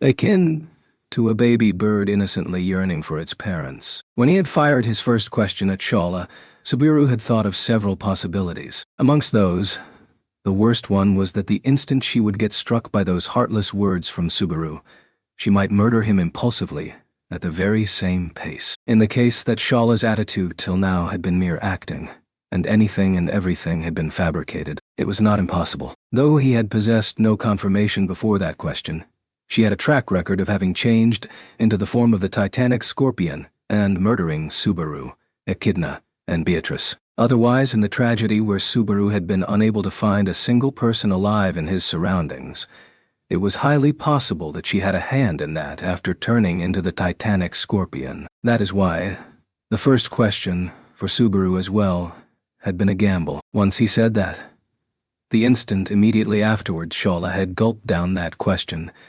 It would not have been strange if Subaru's head had been sent evaporating. It had been that kind of a gamble. He could now say that he had won that gamble. However, merely once is never an end to gambling. The debt Subaru had unconsciously piled up, the stakes prepared by gluttony and the Pleiades watchtower, in order to regain whatever he had lost till now, piling up such little victories would be far too lacking. For a huge victory, it is a necessity to make a huge gamble. Henceforth, Subaru. Shola. Sorry for having so many questions, but I want to ask something. From what I've heard, there are supposed to be some rules for the trials of this Pleiades watchtower. Is that so? Hala? You ask that now at this timing when I'm getting all hot? Well, yes there are. I had talked about it before Master Sama crashed his head into the urinal too, though. Subaru, tell me about them. Without hiding her sulking attitude, Shola gently positioned her fingers opposite to her chest, and she immediately swayed about her positioned fingers, whispering, "Ah, Shola. First, it is forbidden to leave without completing the trials. Second, it is forbidden to violate the rules of the trials. Third, it is forbidden to disrespect the libraries. Fourth, it is forbidden to do anything which causes destruction to the tower itself." Yeah, whilst keeping her fingers folded, Shola explained with an awfully fluent tone. Of course, she was a girl proficient in speaking if she were to limit her thoughtless comments, and nothing felt odd in her explanation. which was lacking any pauses. Though nothing felt odd, there was a catch to it. That went for the serious tone of her voice, which was unlike her, at but the end of her gesture of counting with fingers. She had touched her final finger, and then stopped there. That too. Subaru. The fifth one. Shola. That's not there. Master Sama, didn't you hear me? I must have said up to 4. Master Sama? Can't you even count numbers now? That won't do. Numbers aren't my strong point either. But even I can count that much. Subaru. Sola. Staring, Subaru raised his voice and took a single step, shortening the distance between him and Shola. Those two had been facing each other head-on beforehand, but the distance between them now was enough that one could extend his hand and grasp onto the other one. Even that action was a gamble for Subaru. Of course, just because he had opened up the distance between them being only of a single arm, just because he had shortened the distance between them to that of only a single arm, the war potential of having the capability of doing something which belonged to both of them was nothing so superficial. Shola. Master Sama. Could it be you're toying with my heart? Not my will, but Master Sama getting closer on his will. If you want me to open my mouth, then it's that. At the same pace and with the same energy, hug me and melt me. Subaru. If your mouth really will open by that, then I'll do it. That can even be said to be a side benefit. But if what you believe is my purpose based on your intuition isn't actually my purpose, then that won't be the case, I think. Subaru. Hola. I shall ask again. What is the fifth rule of the tower? While accepting Shola's mild refusal, Subaru asked for the second time. That was an action not inching closer to her physically, but instead stepping onto her heart. Those repeated words, although perhaps bitter, were something she could not make it seem as if she did not hear them. Embracing that resolution, in front of Subaru, who had clenched his fists, Shola slightly exhaled and, Shola. Ang. Subaru. Subaru. Rotating her neck right and left, Shola crossed her arms in front of her voluptuous chest, making a symbol of her discomfort. Though her behavior was childish, her eyes were far beyond seriousness. Intently staring at Subaru, who was standing at a precarious spot, Shola's eyes had been filled with heavy emotions. Those quiet, yet boundlessly deep, heavy emotions, which should be named as an appeal, were brittle and ephemeral. With unwillingness, she once again rotated her neck right and left. Shola. Shola, no. I don't want to talk about it. The fifth rule? Does something like that even matter? In my and Master Sama's honeymoon, it has nothing to... Subaru. As if it has nothing to do. I am, and everyone is challenging the trials of this tower. I can't be as optimistic as to think it'll all be fine without even knowing the trial's rules. That's why... Shola. Hola. I'd rather not. Subaru. Shola.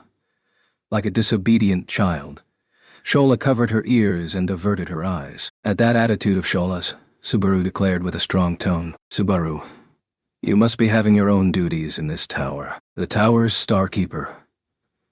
You must have been doing that all this time, right? I don't know if it's true or not, but for 400 years. Then, Shola, it's been 4 days. Subaru, the spilled voice, as if a whisper, shortly halted Subaru's thoughts. The years Subaru was questioning, and the time frame too short to even be comparable. Surely her statements had been lies, and the time Shola had spent in the tower had always been short.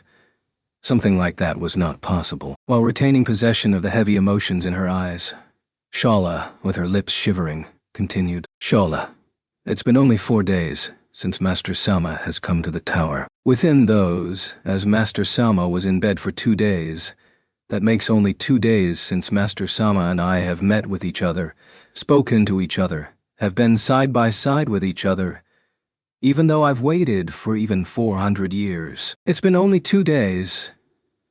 Subaru. Sola. Hola.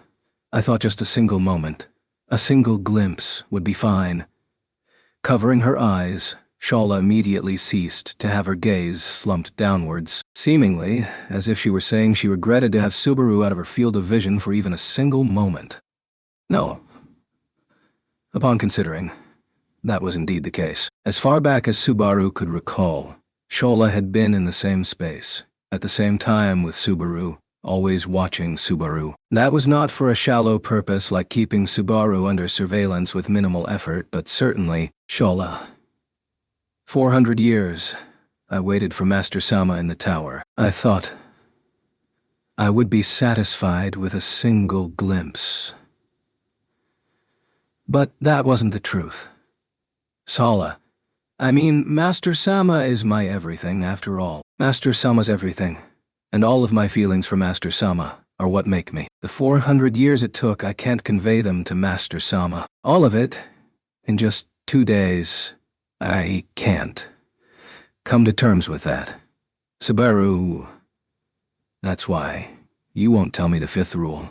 Acute emotions enfolded the entirety of Shola's body and molded the existence known as her. 400 years.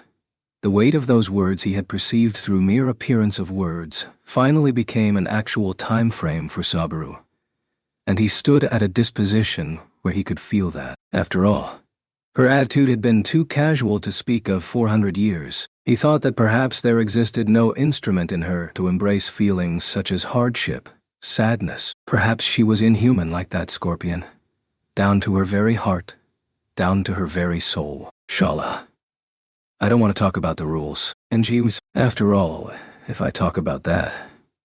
Sola. If I talk about that, Master Sama will notice the way to clear the trials. That's why, if I talk about that, if I end up talking about that, my time with Master Sama will end. Poignantly, Shola hugged her body and expressed her own true feelings to Subaru, as if vomiting blood. No, as if restraining herself from crying.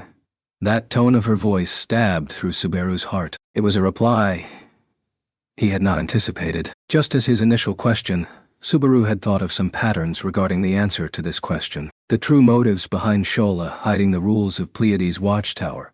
If she had colluded with the person who created the rules of this nasty tower, she had certain plans as well, is what he thought. Otherwise, unrelated to such dark plans, the reason why she had not spoken about the rules was on a simple whim, or had slipped out of her mind. And that may not hold any significance. He had thought that as well. But neither was the truth. Shola did have a reason as to why she did not want to speak of the tower's rules, and that reason was unrelated to the ideas of the sage or whoever who created the tower, but rather an earnest wish. 400 years having lived that time in solitude, and had continued to await the reunion with the person she was waiting for, was Shola. That had come true. She had gained happiness, and that is why she wished for that time to last longer, even slightly, if it was for the sake of fulfilling that modest desire. Shola, Master Sama, will you hate me who lied to you? Shola, hating me, not even wanting to see my face. Will you be like that? For what reason was she making a face much more pain than when told something like, will you die? For what reason did she view being hated by him to be more crucial than losing her life? For what reason did she think of everything like a goal, despite waiting for 400 years? Subaru, I won't hate you or anything. Subaru, because you kept quiet. I do think I probably had to face really hard situations, and sometimes I honestly thought I'd never been cornered this badly. Facing the silent Shola, Subaru spoke his mind. There were no lies here. Those were his true feelings. Because Shola hid information as per her true intentions, Subaru had been unable to make crucial investigations and had to repeatedly face mercilessly cruel deaths. Not just Subaru.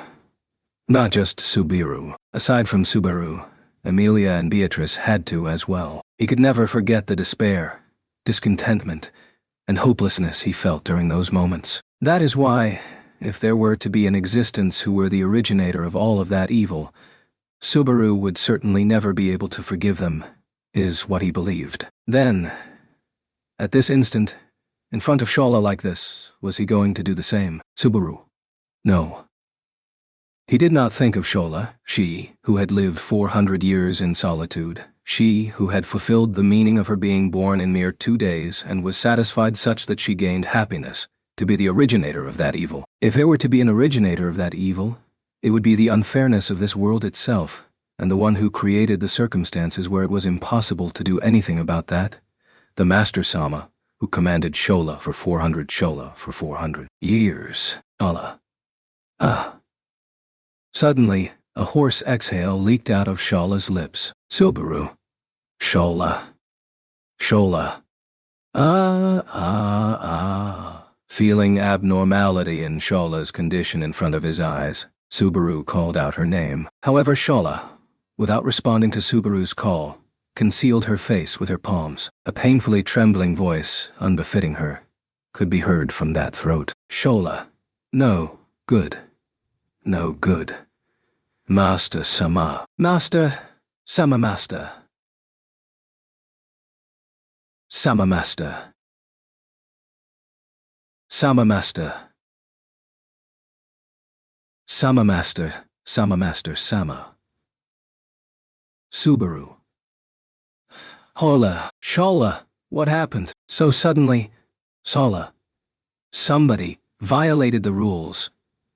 Rushing over as Subaru jolted her white shoulders, his arms got grasped instead, and, while painfully gripping to Subaru's arms with her slender ones, Shola spoke, gazing intently into Shola's eyes, who had said that.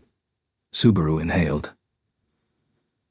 A queer change was occurring in the dark pupils and irises of Shola's eyes. Within her spherical eyes, the dark pupil and iris of her eyeball split into 3, turning red and pulsating. The transfiguration which occurred in the right and left eyeballs alongside, it meant that her dark pupils and irises split into 6. 6 compound eyes, 3 on the left, 3 on the right. Shola. Master Sama. Right now, I can still make it. Subaru. Make it? Shola. Right now, if Master Sama commands me, then I can. I can still kill myself. With her eyeballs pulsating, red-white steam started to arise from the entirety of Shola's body. Her white skin got engulfed with a tint of red, and even Subaru, who was standing right next to her, could feel the abnormal rise in body temperature. The principle behind it was ambiguous. Just that Shola's body was generating heat, and change was ensuing in it. Perhaps it was the initial phase of transforming into the form of the titanic scorpion. Shola. If I transform, I won't make it. I will become a killing machine lacking any blood or tears, and kill Master Sama. I want Master Sama so much. I want Master Sama so badly. So badly that I can't bear it. That's why. Subaru. Before that happens, Azhala, please tell me to die. If you do that, I will, for Master Sama will come to an end before killing you. Shola was unable to continue her words on to say that. In place of words, her eyes, her shivering voice, her entire body and soul were conveying the same. An incomparable dread welled up in Subaru's body as well. That was, surely, the instinctive reaction of a human faced with otherworldly fear. The human known as Natsuki Subaru was being frightened by the monster known as Shola, who was in front of him. That is why Subaru was... Subaru. Shola. Tell me the 5th rule. Shola, Master Sama, this is not the time for... Subaru. If you tell that to me... Subaru interrupted the words of the appealing Shola with a loud voice. At that menacing glare, Shola's shoulders shivered. He grabbed those shivering shoulders. They were warm, such that his palm could melt. Shola's body temperature had already risen to the level of a fire. However, he did not let his hands go. Right now, he did not release her body. Burning and scorching. Subaru, if you tell that to me, I'll command you. Stay calm. Before you turn into a monster, I'll command you. Hearing Subaru say that straightforwardly, Shola widened her eyes. She then called out to Subaru, saying, Master Sama, Shola. Master Sama. Such a womanizer. Subaru, I don't remember being one, Shola. Then, Master Sama is a Shola-izer. My favorite kind of... azur. Smiling weakly, Shola softly overlapped the hands grasping her shoulders with her own hands. And... Shola. 5th. It is not forbidden to destroy the trials. Shola, look. The color of my eyes has changed. At my beloved Master Sama. Saying that, Shola thrusted away Subaru's chest. At that greater-than-expected might, Subaru was thrown back, unable to keep his grip onto her shoulders. When he looked towards the front, while lightly coughing, Shola, while hugging her own body, crouched down. Shola.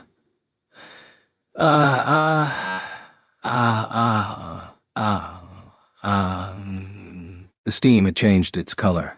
It was a sign of danger. Shola's eyes lost its dark pupils and irises as well, and before one could notice, turned bright red. Shola, Master Sama, hurry, before I lose myself. Shola, please tell me to die. If Master Sama says that, I will. With the same mouth which had argued being against Subaru and the others completing the trials and leaving the tower, Shola, using up her life, indicated the path where she could remain without killing Subaru. And the others? No. Subaru. Hearing that desperate voice of Shola's, Subaru inhaled. And then Subaru. Shola. Shola. Master Sama. Subaru. My bad. What I said just now was a lie.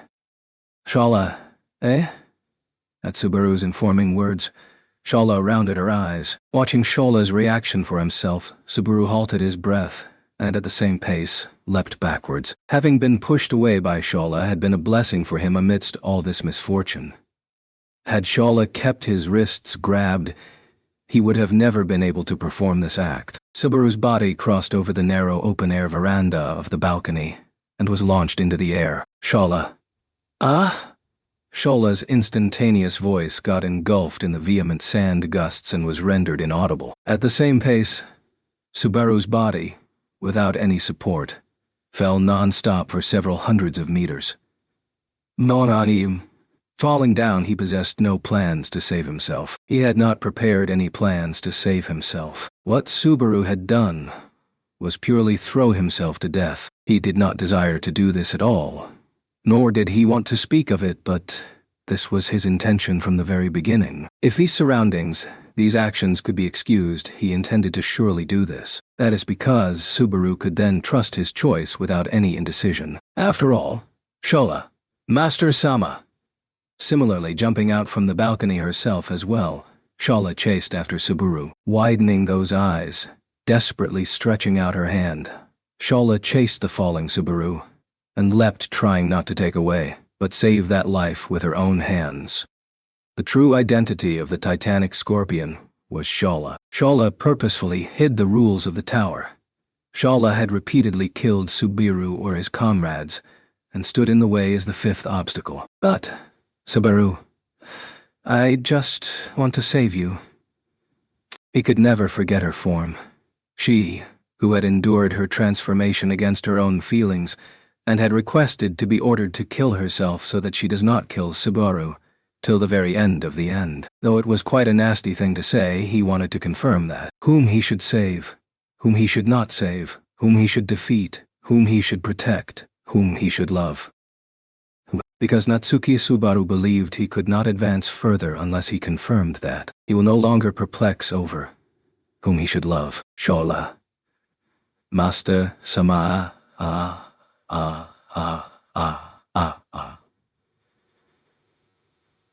Shola's form, while she stretched out her hand and tried pursuing Subaru, changed mid-air.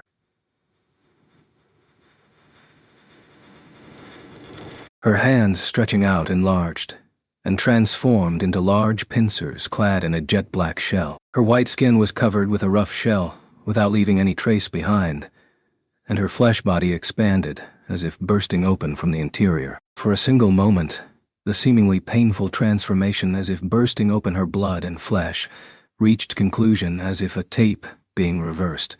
And finally, the immense ominous incongruity, the Titanic Scorpion, had achieved completion. And that Titanic Scorpion's tail's tip nimbly established its aim at Subaru. Perhaps tail stingers similar to that white luster would be fired from there, and burn Subaru's life to nothing in an instant. The mid-air Subaru lacked any technique to avoid that. However, Subaru. I won't let myself be killed by you, because Shola would cry. The tail stinger was fired, but before that arrived the terminus of his fall. The two of Subaru and the titanic scorpion came falling down above the hordes of witch beasts fiercely advancing onto the sand tower. The existence known as Natsuki Subaru did not have the ability to endure the several hundred meters long fall. Bursting open, his life was shed. However, on the verge of his life being shed, he said a few final words. Subaru, I will definitely help you. He got the meager time to convey the message to the sandy gusts, incomprehensible to the titanic scorpion. End.